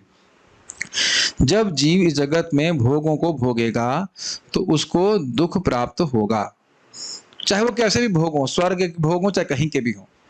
वो जीव को सुखी नहीं करने वाले। तब वो सोचेगा मैं सुखी क्यों नहीं। ऐसा मत सोचिएगा कि सारे दुखी लोग कृष्ण भावना में आते हैं भौतिक रूप से। जो लोग बहुत भौतिक रूप से संपन्न हैं वह भी सुखी नहीं हैं। इंडोनेशिया में एक माता जी, इनका खुद का बैंक है, था नहीं है। और मैंने पूछा आपको, एक्चुअली उन्होंने खुद भी स्वीकार किया कि मैं जीवन में बहुत सूखापन अनुभव कर रही थी। मैंने पूछा भी कि आपको भागवतम आप सुन रही हैं, अच्छा लग रहा है कि पहले अच्छा लगता? कहती नहीं नहीं बिल्कुल बोर था। वहां मैं 3 टाइम क्लास देता था, सुबह और लंच में भी और फिर शाम को भी, वो तीनों टाइम क्लास सुनने आती थी। इतना उनका आग्रह था भागवत सुनने का। हम कुछ काम तो है नहीं, चलो भागवत ही बोलते हैं। तो अब देख रहे हैं कि धन से तो नहीं सुखी हो रहा है ना व्यक्ति। मैंने ऐसे घर कभी देखे नहीं, एटलीस्ट व्यक्तिगत रूप से, जो उनके घर थे। आप घर थे, घर था नहीं, थे या हैं, लेकिन उनसे संतुष्ट नहीं हो रहा है व्यक्ति। लकड़ी का घर देखें कभी आप लोग? केवल लकड़ी का देखें? कोई झोपड़ी की बात नहीं कर रहा हूं मैंने अपनी आंखों से कभी नहीं देखा, लेकिन एकदम दिख रहा है कि उससे कोई व्यक्ति संतुष्ट नहीं। वो खुद भी संतुष्ट नहीं है। भक्ति करके संतुष्ट होता है व्यक्ति, कीर्तन में नाचता है, जप करता है, तब वो सुखी होता है। तो बुद्धिमान व्यक्ति को समझ लेना चाहिए। देखो हम तो देख के समझ ले कि भाई हाँ इसमें कोई सुख नहीं, यहाँ एनर्जी लगाने से कोई फायदा नहीं है। कुछ लोग एनर्जी लगाने के बाद समझेंगे। तो समझ में आया? कितना हो भोग कर ले जीव, वो संतुष्ट नहीं होगा। चाहे कहीं मन लगाने का प्रयास कर ले, मन कहीं लगेगा नहीं, केवल कृष्ण को छोड़ करके। तो अब उसके द्वारा मन धीरे धीरे से ठेलेगा, कुछ तो है ना इससे परे जो कुछ होगा। तो पर जब ऐसी कुछ भावना आने लगती है तब वह सोचेगा मैं मुक्त कैसे हूं। और फिर आगे जो क्या होता है देखिए, जो जीव इतने भाग्यशाली होते हैं कि भौतिक संसार में अनेक जन्मों के बाद इस सत्य को ग्रहण करके वासुदेव के चरण कमलों की शरण में जाते हैं, वे नित्य मुक्त जीवों के साथ भगवान के धाम में प्रवेश करने के अधिकारी होते हैं। अब समझ में आया कि मुझे बहुत खुशी क्यों होती है जब मैं भक्तों को 3:30 बजे उठ करके भजन करते हुए देखता हूँ। आप कैसे देखते हैं? अपने रूम से जूम में देखता हूँ। और सही बता रहा हूँ, मैं वांछा कल्पतरु को कहता हूँ कि उनकी वजह से मेरा उठना चालू हो गया। मैं रोज 3:15 बजे सोचता हूँ, अरे वो लोग उठ गए होंगे, जब कर रहे होंगे मैं पीछे रह जाऊंगा, अरे मैं उठ गए होंगे, मेरे स्टूडेंट्स उठ गए होंगे, मैं पीछे रह जाऊंगा। मैं अपने मन को बोलता हूँ, तो उस प्रकार से मैं भी जल्दी उठ जाता हूँ। ये बहुत आवश्यक है। ये जो उत्साह है ये कॉन्टेजियस है। कॉन्टेजियस समझते हैं? छुआछूत का रोग होता है ना, उसी प्रकार से उत्साहित भक्तों के यहाँ संक्रामक है। वो उत्साहित भक्तों के संग रहेंगे तो आप भी उत्साहित हो जाएंगे, और मरे हुए भक्तों के संग रहेंगे, क्यों आ गया मैं भक्ति में। हाँ मुझे पता है कि एक नाम से अनंत जन्म के पाप नष्ट होते हैं, लेकिन मेरे लगता है अनंत जन्म से भी अधिक जन्म हो गए हैं, मेरा तो कुछ नहीं हो सकता है। मैं ऐसे लोगों को मिल चुका हूँ, इसलिए बोला हाँ I have heard, I know. ऐसे भक्ति नहीं की जाती। उत्साह होना चाहिए, उत्साह निश्चय धैर्य। तो इस प्रकार से उत्साहित भक्तों का संग हमें एकदम ऑनलाइन मिल गया, फ्री ऑफ कॉस्ट। मैं बहुत भगवान से खुश हूँ उसके लिए। बड़ा उत्साह, बड़ा आसानी से माला हो जाता है। तो मैं खाली ये बोल रहा था कि अब हम लोग को मौका मिल गया, उसको दांत से पकड़ लेना चाहिए। कोई बीमारी है कोई बात नहीं, जब तक इलाज नहीं है। मैं अपने जीवन में धारण किया इस बात को, बीमारी है सहन करूंगा जब तक इलाज नहीं है। इलाज है तो फिर छोड़ना नहीं है। इलाज मतलब solution. If you are suffering from a disease and there is no solution, what you can do? You are helpless. But once you get the solution, we're going to bite it with a tongue. छोड़ने का नहीं, एकदम पकड़ लेना है कि हमें 16 माला करके प्रभुपाद ने बोला हम वैकुंठ पहुंच जाएंगे तो पहुंच जाएंगे, कोई डाउट नहीं। कम से कम 16 माला, न एकदम बताया ना घोड़े की तरह, न लेफ्ट न राइट, एकदम सीधे देखना है। हमारे और कोई सुपीरियर्स देखते हैं नहीं देखते, परिवार वाले देखते हैं कि नहीं देखते, मुझे दिखना चाहिए। सदा पश्यन्ति सूर्य, भगवान विष्णु के चरण दिखने चाहिए, वहां पहुंचना है। और कोई जीवन में लक्ष्य है नहीं। समझ रहे हैं ना ये बात? ये ऐसा भावना साधक को होनी चाहिए, मैं अपने कल्याण के लिए कर रहा हूं। जैसे हम लोग कृष्ण हॉल में प्रसाद पाते हैं, सब आप व्यक्तिगत रूप से खा रहे हैं ना, कोई एक दूसरे के लिए तो नहीं खा रहा है ना, सबको व्यक्तिगत अनुभव हो रहा है ना, सब लोग व्यक्तिगत पुष्टि का अनुभव कर रहे हैं ना, कि व्यक्तिगत रूप से खा रहे हैं। समझ रहे हैं ना? तो ये बहुत सुंदर बात है। कितने जन्मों के बाद, ये तो भगवान के पास जब पहुंचेंगे तभी भगवान हमसे पूछेंगे, अगर पूछने की आवश्यकता रही कि भगवान में एक्चुअली भक्ति मेरी शुरू कब हुई। इस समय देखिए मेरे इस जीवन में भक्ति नहीं शुरू हुई है, सीधी सीधी बात है, न मेरी ना आप लोगों की, स्पष्ट बात है। जो लोग यहाँ रोज भागवत में आ रहे हैं वो एक जन्म का नहीं होता है। कुछ लोग तो यहाँ तक पहुंच ही नहीं पाते हैं, इतना भी नहीं पकड़ पाते हैं कि फोन का बटन ऑन करें, फोन का बटन जाम हो जाता है। कुछ लोगों को तो याद ही नहीं रहता है। आज एक भक्त आए 6 बजे मुझसे मिलने के लिए, दर्शन करने के लिए। मैंने क्या दर्शन करेंगे आप? अभी मैं 6:30 से दर्शन दे ही रहा हूँ, 2 घंटा दर्शन दूंगा तब। नहीं हमको जाना है काम से। मैं खूब डांट लगा। एक माता जी बोली हमारे घर पे आइए कार्यक्रम करने के लिए। अब हमने कहा हमारे घर पे आते हैं, हम क्यों आए आपके यहाँ पे? हम तो रोज घर से प्रसारण कर रहे हैं ना, जूम कर रहे हैं। वहां एक दिन नहीं आएंगे, 15 दिन में क्लास करते हैं, बड़ी तृप्ति होती है। तो रोज आओ ना तृप्त होने के लिए, नौटंकी करने के लिए क्यों बोलते? मैं तो खूब डांट लगा। क्या हम गाने बजाने वाले, चिमटे बजाने वाले हैं ना क्या है? 15 दिन में आई, बड़ी तृप्ति होती है। अरे तो रोज सुनो ना कथा, तृप्त हो। हाँ प्रभु जी ये तो सही तो कह रहे हैं आप। ये कोई एक एंटरटेनमेंट मात्र नहीं है, कितना सुंदर ज्ञान प्रस्तुत किया जा रहा है, घर बैठे आपको प्राप्त हो रहा है। घर बैठे न्यूज सुन लेंगे लेकिन भागवत नहीं सुनेंगे, है ना? वहां तो नहीं कहते कि भाई हम तो लाइव जाएंगे जब तब हमको आनंद आएगा न्यूज सुनने में। वहां तो बड़े चटकारे लेके सुने जाते हैं, अच्छा उसने ये घोटाला किया, और उसके ऊपर चर्चा भी होती है। आप लोग जो सुन रहे हैं मैं उनको नहीं बोल रहा हूँ, जो नहीं सुन रहे हैं उनकी बात बोल रहा हूँ। प्रभु जी जब व्यक्तिगत रूप से आएंगे तब हम सुनेंगे। तो सारे अपराध आपके सामने व्यक्तिगत रूप से होंगे तभी न्यूज सुनेंगे। जब मर्डर सामने होता है देखेंगे तो मजा नहीं आया मर्डर की न्यूज सुन करके। मर्डर सामने होगा तब मजा आएगा, ऐसा बोलते हैं। तो जिसका आग्रह होगा वो सब सुन लेगा, सब कर लेगा। कितना सुंदर बात बोल रहे हैं आप, कल्पना नहीं कर सकते। हम नित्य मुक्त जीवों के साथ चले जाएंगे। श्रीधामा सखा, और कौन कौन सखा है उनके संग हम वहां पर रहेंगे। अरे घास के तिनके बन गए तो भी जीवन का कल्याण है गोलोक में। मैं आपको प्रेरणा देने के लिए नहीं बोल रहा, ये सत्य है। वो अलग बात है कि दिखता नहीं है किसी को तो मैं क्या कह सकता हूं। उसी के लिए मानव जीवन है, और हमको भक्तों का संग प्राप्त है, प्रभुपाद का आश्रय प्राप्त है। अब उसके बाद भी कोई ना करे, एकदम कितना प्रभुपाद बोले कितने भाग्यशाली, अगर इतने भाग्यशाली हो कि उन्हें समझ में आ जाए कि वासुदेव की भक्ति करके, कृष्ण की भक्ति करके मैं सिद्ध हो जाऊं। बहुत सुंदर प्रभुपाद जी का तात्पर्य है। मतलब कि उस पर व्याख्या कर रहे हैं, लोक से सृक्षया, कि जगत की सृष्टि हो और जीवों को ये भाग्य प्रदान हो कि वे भजन करें और उसके बाद मेरी प्राप्ति करें। इसलिए भगवान ने सृष्टि करी, भगवान की कृपा है। इसके पश्चात ऐसे भाग्यशाली जीवों को समय समय पर सृजित इस भौतिक सृष्टि में आने की आवश्यकता नहीं पड़ती। अगर आप इसको को झूठ मान रहे हैं तो कल से प्रवचन में मत आइए, बिल्कुल मत आइए। और अगर सच मान रहे हैं तो जीवन परिवर्तित कर लीजिए। ये दो ही बातें हैं। अगर झूठ मान रहे हो ये सब तो फिर कोई जरूरत नहीं आने की, फिर सब फालतू है बात आना। और अगर सच मान रहे हैं तो जीवन कल से ही परिवर्तित हो जाना चाहिए। मेरी बात समझ में आ रही है? मैं डांट नहीं रहा हूं, it's some intensity I want to speak with.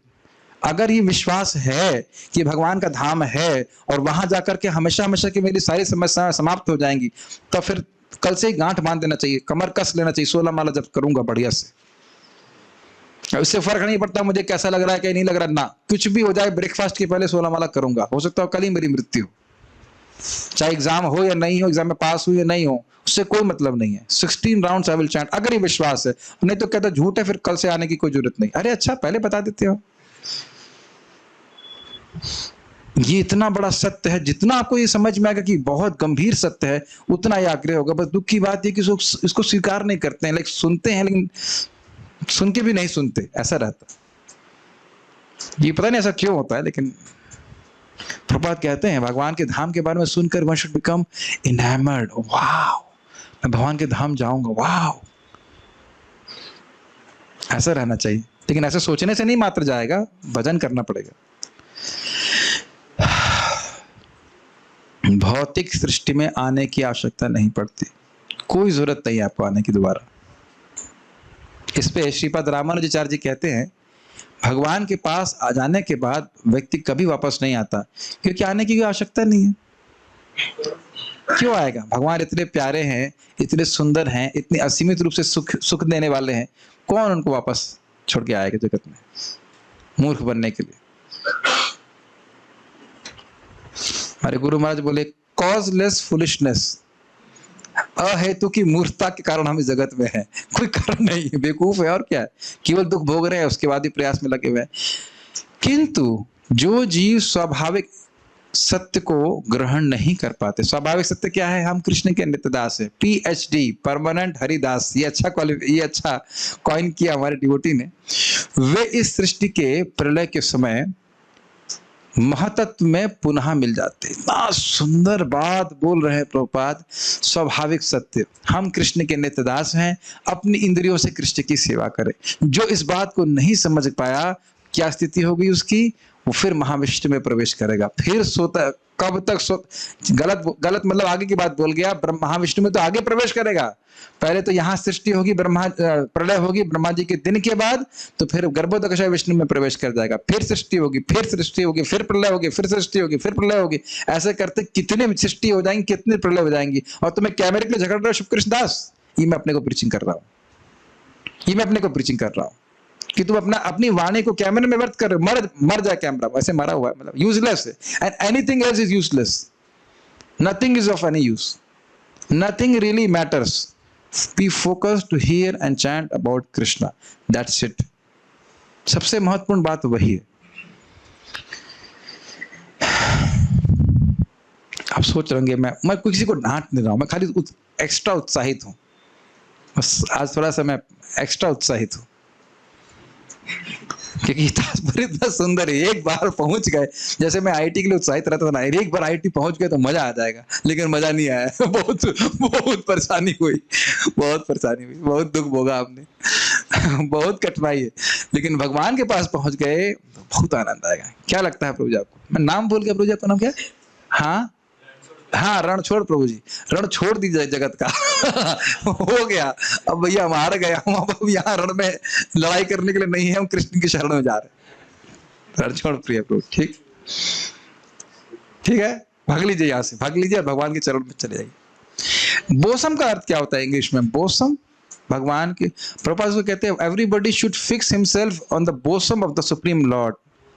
गोद, हाँ गोद, हृदय, हाँ ऐसा लाइक दैट। मतलब खुश होता हूँ, इसीलिए मुझे गीता प्रवचन करने में बहुत अच्छा लगता है। भगवान एकदम स्पष्ट कह रहे हैं, इससे अधिक प्रिय कोई मुझे सेवक नहीं है, और वो निश्चित रूप से मेरे पास आता है। मुझे तो बहुत लालच है। कोई लोग कहते हैं प्रभु जी, आज एक भक्त ने कहा प्रभु जी आपका हमारा हमसे कोई संबंध नहीं है, आप कितनी मेहनत करते हैं हमारे लिए। हमने कहा, मैं मन में हंस रहा था, मैं आपके लिए नहीं, मैं अपने लिए मेहनत कर रहा हूँ। ऑब्वियसली अन्य लोगों का लाभ होता है, लेकिन मुझे विश्वास है, पूरा विश्वास है गीता के अनुसार कि भगवान बड़े प्रसन्न होते हैं मुझे, मैं तो जरूर जाऊंगा वापस भगवान के पास। अरे इतने उतनी बड़ी बात बोल रहे हो, मैं नहीं बोल रहा, भगवान बोल रहे हैं कि जो इस भगवत गीता का ज्ञान दूसरों को देता है वह निश्चित भक्ति को प्राप्त करेगा और वह मेरे पास निश्चित रूप से आएगा। तो क्या ये ऑफर मेरे लिए ही है? नहीं, सभी के लिए है। सभी लोग भगवत गीता सीखें और सभी लोग प्रचार करें। जब पुनः सृष्टि होती है तो यह महतत्व पुनः उन्मुक्त होता है। ये समझ में आया? महतत्व में वापस प्रधान में मिल गया, अव्यक्त अवस्था हो गई, सृष्टि का कुछ भी नहीं है। और जब सृष्टि होती तो फिर भगवान महतत्व की सृष्टि कर देते हैं। इस महतत्व में भौतिक प्राकृतिक की सारी सामग्री विद्यमान होती है, जिनमें बद्ध जीव भी सम्मिलित रहते हैं। जैसे समझ लीजिए, करना मत प्रभु, अभी आपने किचन को वाइंड अप किया हुआ है कि नहीं? इस समय रात्रि के समय, जो आपकी रात्रि है उसमें पूरा वाइंड अप किया हुआ है कि नहीं? समझ गया ना? सारा सामान जो आपने अभी जो सृष्टि करी थी इस दिन में, वो पूरा सफाई करके वाइंड अप करके रख दिया। वाइंड अप समझ रहे? Wind up. उसके बाद जब सुबह 6 बजे फिर सृष्टि का समय होएगा, सृष्टि तो करेंगे ना, फिर वो सारा कुछ प्रस्तुत हो जाएगा ना, आटे से पूड़ी, और पूड़ी से और बहुत सारी चीजें। यस, तो और अभी विद्यमान है किचन में सारी वस्तुएं। उसी प्रकार से भौतिक तत्व विद्यमान रहते हैं, लेकिन भगवान सृष्टि के समय उसको प्रकट कर देते हैं। ये नहीं सोचना चाहिए कि भगवान भौतिक प्रकृति की सृष्टि करते हैं। भौतिक प्रकृति भी शाश्वत है भगवान की ही तरह। इसलिए कभी यह नहीं सोचना चाहिए कि भगवान तो दिव्य हैं, तो भगवान दिव्य हैं तो उनसे भौतिक प्रकृति कैसे आई? आई नहीं, वो हमेशा से है। एक बार प्रभुपाद से एक माता जी ने पूछा, ये भगवान इतने अच्छे हैं तो उनसे इतना खराब जगत कैसे आया? आप सुनना चाहेंगे उत्तर? तो प्रभुपाद जी कहते, तुम कितनी सुंदर लड़की हो, लेकिन फिर भी मल मूत्र त्याग करती हो कि नहीं? तो ये भौतिक जगत भगवान का मल और मूत्र के समान। और हम लोग कितने आसक्त हैं भौतिक जगत में। तो है, इसमें क्या कहा जाएगा बताइए? हमारे गुरु महाराज कह रहे थे, no matter how much great you are, the fact is that you have to pass tool. That's quite embarrassing, is it? मूलतः यह महतत्व 16 अंशों में विभक्त किया जाता है। ये हैं 5 स्थूल भौतिक तत्व तथा 11 कर्मेंद्रियां। अब इसको कर्मेंद्रियां 11 मतलब एक साथ इंद्रियों को प्रपद एक साथ एक समूह में कर दे रहे हैं। 5 स्थूल भौतिक तत्व कौन से हैं? पृथ्वी, जल, वायु, अग्नि और आकाश, जो आपको दिखाई पड़ रहे हैं मोटा मोटी। 11 इंद्रियां कौन सी हैं? 5 कर्मेंद्रियां, 5 ज्ञानेंद्रियां और 1 मन। 16 हो गया। ठीक। यह स्वच्छ आकाश में बादल के समान होता है। बादल हमेशा होता है? नहीं होता है। आकाश हमेशा होता है? होता है। एक स्थान पर छोटा सा बादल है, वहां पे रोशनी नहीं होती है। आध्यात्मिक आकाश में ब्रह्म का तेज चतुर्दिक फैला रहता है और समग्र मंडल दिव्य प्रकाश से जाज्वल्यमान रहता है। हिंदी कठिन हुई, आसान शब्दों में, भगवान कृष्ण के शरीर से निकलने वाली दिव्य ज्योति का क्या नाम है? ब्रह्म ज्योति। पूरे आध्यात्मिक आकाश में ये ब्रह्म ज्योति विद्यमान है और उसमें बहुत सारे वैकुंठ जगत हैं। और उसके बाद वैकुंठ जगत के चारों ओर कौन सा सागर है? कारण सागर। कारण सागर के इस तरफ माया का स्थान है। तो बादल के से उपमा दी जाती है कि एक आकाश में कहीं एक छोटा सा बादल है, वहां पे रोशनी का प्रवेश नहीं, ऐसे अंधकार है। इस विस्तृत असीम आध्यात्मिक आकाश के किसी कोने में महतत्व एकत्र होता है और आकाश का जितना भाग महतत्व से ढका रहता है वह भौतिक आकाश कहलाता है। स्पष्ट समझ में आ रहा है? ये जो आकाश आपको दिख रहा है अंधकारमय, यह वह आकाश है जो भौतिक तत्व के द्वारा महतत्व के द्वारा ढका हुआ है। उस बादल के अंदर का स्थान है। नहीं समझ पा रहे हैं? एक हो गया आध्यात्मिक आकाश और बादल के अंदर का स्थान, उसको भौतिक आकाश प्रपात कह रहे हैं आप। महतत्व का यह भाग संपूर्ण आध्यात्मिक आकाश का नगण्य अंश होता है। तो अब बताइए, जब पूरा भौतिक तत्व ही, महतत्व ही नगण्य है, इनसिग्निफिकेंट है, तो हमारी भौतिक वस्तुओं की क्या वैल्यू है? मुझे इस रेफरेंस फ्रेम से देखने में बहुत शांति मिलती है। कोई कुछ भी करे या कुछ ना भी करे, कोई फर्क नहीं पड़ता है। ऊपर से देखो, ऊपर से, ऊपर वाला तो देख ही रहा है, आप ऊपर वाले की तरफ से देखो। जैसे हवाई जहाज में देखते हैं ना ऊपर जाकर के, तो अपना घर तो दिखता है ना बढ़िया से, खिड़की दिखाई पड़ती है ना घर में, और घर में जो मिट्टी की मटकी है वो भी दिखाई पड़ती है। कुछ भी दिखाई नहीं पड़ता, सब माचिस के डिब्बे की तरह, माचिस के डिब्बे की तरह दिखाई पड़ता है, उससे भी छोटा। और उसमें भी दो लोग आपस में लड़ रहे हो कैमरे के लिए, तो कौन देख रहा है? मुझे जब मेरा भी कभी कभी झगड़ा हो जाता है, लेकिन फिर मैं हवाई जहाज पकड़ लेता हूँ और ऊपर से देखता हूँ, अरे ये छोटा सा झगड़ा तो कोई महत्वपूर्ण नहीं है। ये होगा, माया बहुत चालू है। एक भक्त पूछ रहे थे आज, हम लोग को भक्तों के द्वारा कष्ट क्यों प्राप्त होता है? हमने कहा तो फिर कष्ट मिलेगा कैसे? जब आप भक्तों का ही संग कर रहे हो तो कष्ट कहीं से तो मिलना ही चाहिए ना। नहीं समझ में आया? और हीरे को तो हीरे से तराशा जाता है ना, हीरे को सोने से तो नहीं तराशेंगे।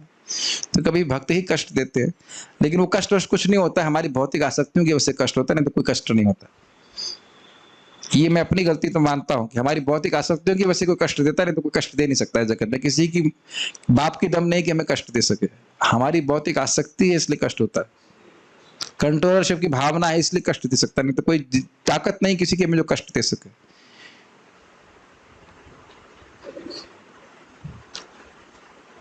समझ में आया बात?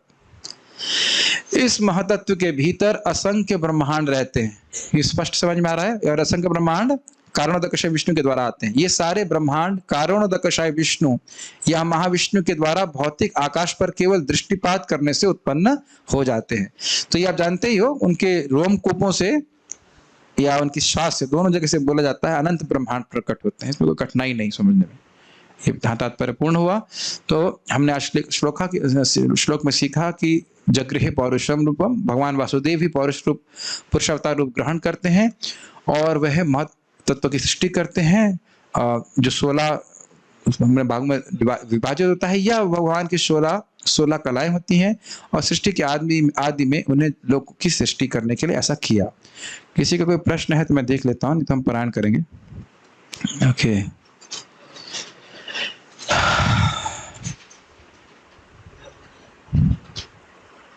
हम शरीर स्वीकार करते हैं, means is it as per जीवस विश?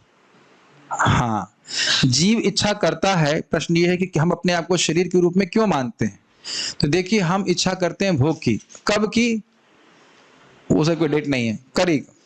और तब क्योंकि इच्छा करी, इस कारण से जब इच्छा करी तो उसको पूर्ण करने के लिए, भोग की इच्छा को पूर्ण करने के लिए भगवान ने ऐसी व्यवस्था करी, इसे कहते हैं मिथ्या अहंकार, जो हमको हमारी पहचान हमारे शरीर से करवाता है।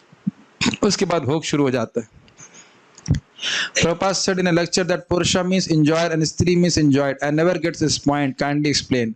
देखिए, इसको कृपया, अब पता नहीं आपने कौन से लेक्चर में प्रभुपाद जी किस कंटेक्स्ट में बोल रहे हैं, लेकिन अगर हम जो इस कंटेक्स्ट में देखें जो आज हम चर्चा कर रहे हैं, तो पुरुष मतलब भोक्ता भगवान कृष्ण, और उनकी प्रकृतियां मतलब भोग्य, मतलब जो उनको सुखी करने के लिए सेव्य है, वो सेवक हैं शक्तियां और सेव्य हैं भगवान। उस दृष्टि से समझना चाहिए। अब पता नहीं प्रभुपाद जी किस दृष्टि से बोल रहे हैं, मतलब कहाँ लेक्चर में क्या बोल रहे हैं, वो वहां देखना पड़ेगा। सभी कुछ प्रकृतियां हैं, मतलब प्रकृति है। वहां पे स्त्री और पुरुष को उपाधि के रूप में समझना नहीं, समझना होगा, समझ रहे हैं ना? हाँ, यहाँ पे हम लोग सोच रहे हैं, प्रभुपाद उदाहरण देते हैं, जैसे कोई स्त्री पैंट पहन ले और शर्ट पहन ले तो वह पुरुष नहीं हो जाती। उसी प्रकार से हम लोग शरीर धारण कर लिए हैं और सोच रहे हैं कि हम इंजॉयर हैं। हम इंजॉयर हैं नहीं, समझ रहे हैं? We are enjoyed, we are सेवक। हम सेवक हैं, इंजॉयर हैं भगवान श्री कृष्ण। लेकिन अब देखिए क्या हो रहा है, आप जैसे सुनोगे शब्द इंजॉयर तो मन में आएगा इस जगत के इंजॉयर की भावना, जहां व्यक्ति किसी का शोषण करके इंजॉयमेंट प्रस्तुत करता है। यही कठिनाई है। भगवान की सेवा जब जीव करता है उनको प्रसन्न करने के लिए, तो जितना सुख भगवान को मिलता है उससे कहीं अधिक सुख भगवान के भक्त को मिलता है। तो शोषण कर रहे हैं भगवान, शोषण है ये, बताइए कितना अजीब सी बात है ना। इसीलिए शब्दों को हमें बिल्कुल सही दार्शनिक तत्व के द्वारा समझना होगा कि भगवान सेव्य हैं, लेकिन भगवान भी अपना सेवक बनने की इच्छा करते हैं। चैतन्य चट्टामृत में पढ़े थे ना, क्यों? क्योंकि सेवा करके सेवक को भगवान से अधिक सुख मिलता है। वाओ, अब क्या बनना चाहते हो, भगवान के सेवक? अगर भगवान बनना भी चाहोगे तो बन नहीं सकते ठीक है, भगवान केवल भगवान है, तो बनने की इच्छा भी मत करो। Does ever Lord Mahavishnu ever interact with Jivas? As even we saw Garbhodakashayi and Shirodakashayi Vishnu talks and interact with Jivas. क्या महाविष्णु भगवान जीवों से आदान प्रदान करते हैं? महाविष्णु के लोक में भी उनके भक्त हैं जो उनकी प्रार्थना करते हैं। आप इसको पढ़ सकते हो, कौन सा अध्याय है? दशम स्कंद का 89 थे शायद। अर्जुन को लेकर के जब भगवान कृष्ण महाविष्णु के लोक में जाते हैं तो वहां देखते हैं उनका धाम है, उनके भक्त हैं, तो वह भी आदान प्रदान करते हैं, हमेशा सोते नहीं रहते, वो बोलते भी हैं, बातचीत भी करते हैं। लक्ष्मी जी वहां पे हैं, इसलिए कोई दिक्कत नहीं है। मैक्रो एंड माइक्रो 10.42 अथवा बहुनैतेना, वही श्लोक मैंने कोट किया था। अब लोग बुद्धिमान हो रहे हैं, गीता कोट करना शुरू कर दे रहे हैं। if why we cannot say that Nand Maharaj is also Lord Krishna's son? Isn't everyone is Lord Krishna's sons? नहीं, क्योंकि देखिए सभी को एक स्रोत भगवान श्री कृष्ण हैं, लेकिन नंद महाराज का संबंध जो भगवान कृष्ण से है वो पिता का ही है, तो इसलिए आप ऐसा नहीं कह सकते वो गलती से मुंह से निकल गया। How beautiful thing is this that devas and asuras were fighting for the amrit and that amrit is coming from the ocean which is formed of Lord's sweat. Yes, so if amrit can come from Lord's sweat then how wonderful Lord himself is. अच्छा, इनका reflection है, कह रहे हैं कि भगवान के पसीने से वो दूध का एक मिनट, गड़बड़ हो गया, कुछ गड़बड़ हो गया। भगवान का पसीना है गर्भ सागर, भगवान का पसीना क्षीर सागर नहीं है। हाँ, अभी मिस्टेक हो गई, देखो रिफ्लेक्शन तो दिया लेकिन दोनों सागरों को मिला दिया। गर्भ सागर है भगवान गर्भोदकशय विष्णु का पसीना, लेकिन क्षीर सागर के बारे में ऐसा वर्णन नहीं है कि वो भगवान का पसीना है।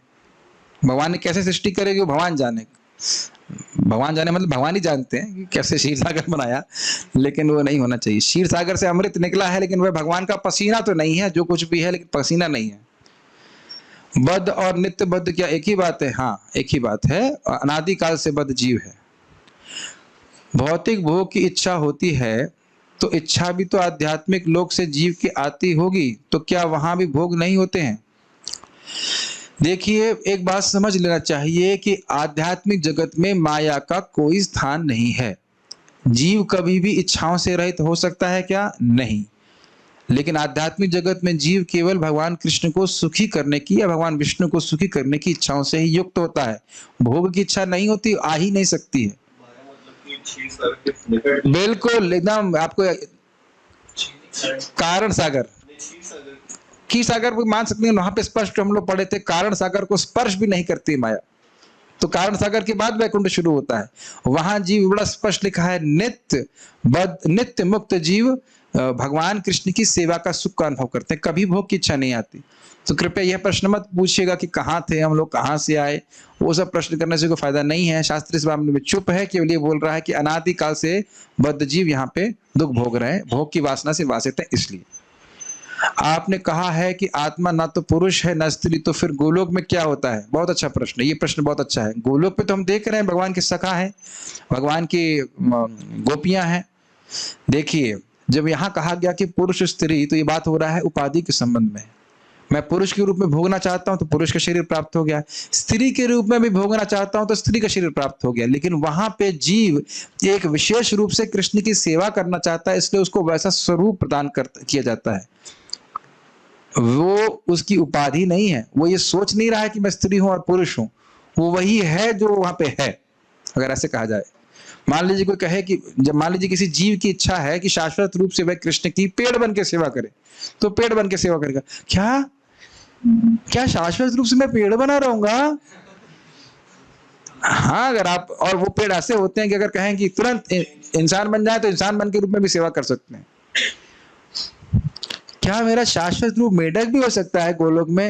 यस, मेढक नहीं, मैं मेढक नहीं बनना चाहता वो आपकी इच्छा है, वो अपने आप प्रकट होगा, मेढक है कि घास है या कुछ भी है। लेकिन वो जिस भाव में, जिस रस में भी जीव है, उसमें वो पूरी तरह संतुष्ट रहता है। लेकिन अन्य तरह से भी सेवा करना चाहे तो वो कर सकता है। ये सब झूठी बातें नहीं, ये सब शास्त्र के वचन है। जीवेर स्वरूप होए कृष्णेर नित्य दास, जो उसकी नित्य शुद्ध स्वरूप है वो प्रकट होता है भक्ति के द्वारा। क्या गोलोक में एक लीला बार बार होती है या फिर हर बार कुछ ना कुछ नई लीला होती है? ये अच्छा प्रश्न है, ये बड़ा टफ प्रश्न है। बृहत भागवत में बड़ा स्पष्ट लिखा है लीला बार बार होती है, लेकिन थोड़ा थोड़ा चेंज होता है। आप पढ़िएगा, उसमें बहुत सुंदर है। और लोगों को याद ही नहीं रहता है कि ये लीला हो चुकी है। गोलोक में बार बार लीला रिपीट होती है, ये स्वरूप जी बोलते हैं इस बात को। लेकिन उसके आप वो खुद ही बोलते हैं जो वहां पे मैंने देखा उसको हम शब्दों में वर्णित नहीं कर सकते। तो जो डिटेल प्रश्न है वो आप पहुंच जाना तो वहां से फोन कर देना मेरे को, या आप लोग वहां से जूम कर देना, पहुंच जाना तो जूम कर देना कि भाई प्रभु जी आप ये बोल रहे थे, यहाँ तो कुछ अलग है। क्योंकि हाँ अलग है ही, आप शब्दों में वर्णन थोड़ा कर सकते हैं इसका। शास्त्रों में जितना है उतना ही हम बता सकते हैं, लेकिन वहां लिखा हुआ है कि वो लीला बार बार रिपीट करते हो, सब लोग सब भूल जाते हैं, फिर से वही लीला चलती, फिर वैसी लीला होती है। बोर नहीं होते आप रोटी खा के बोर हुए?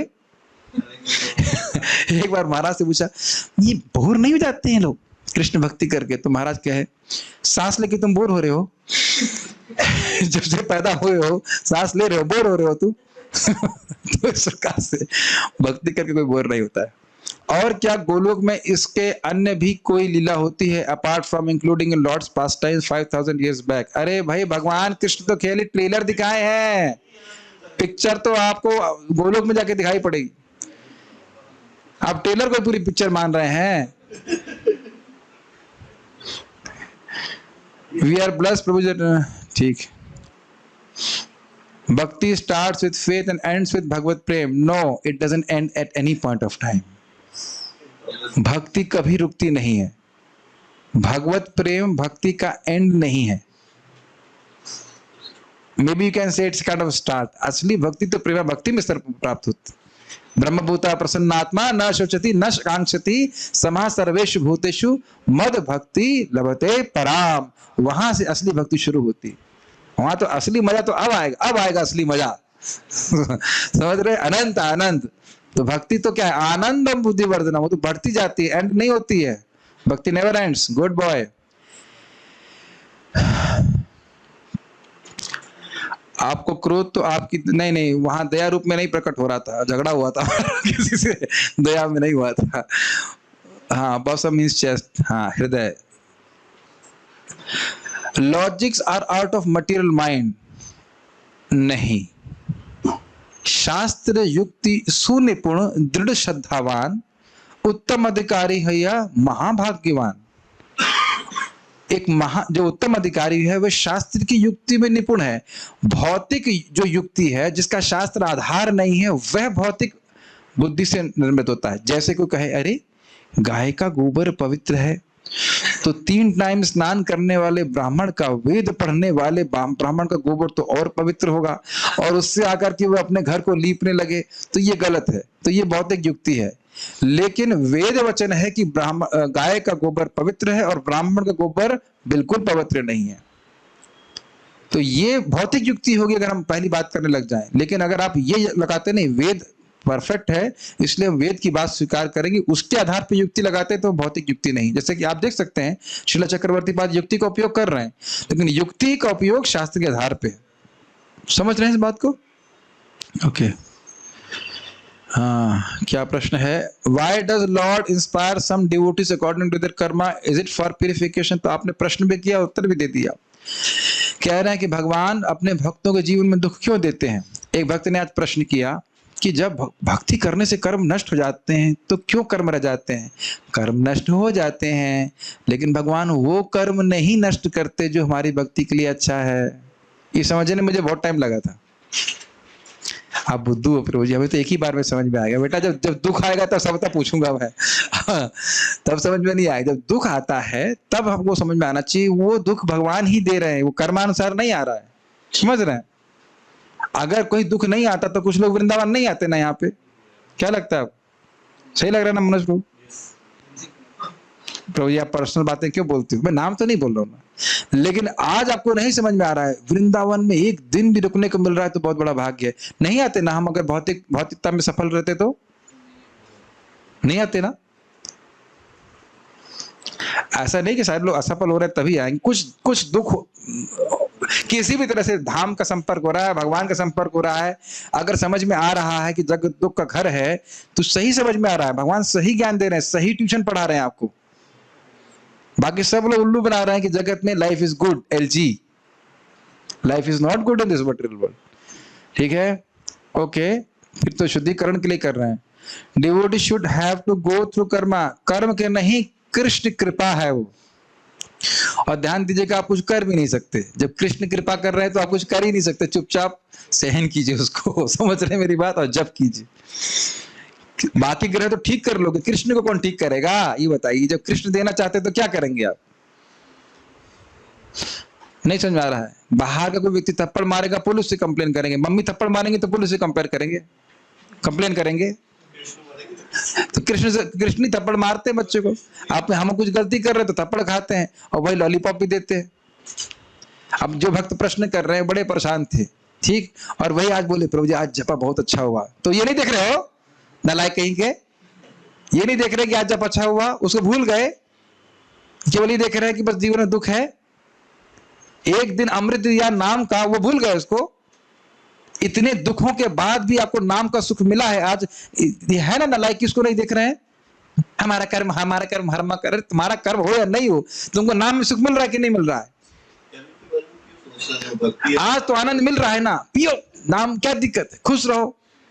कुछ भी हो, हमें अगर नाम का सुख मिल जाए, नथिंग इक्वल टू इट, जगत में कोई चीज वैल्यूएबल नहीं है। Does killing mosquitoes and spiders for one's own protection amount to sinful activities as they are jivas? Yes and no.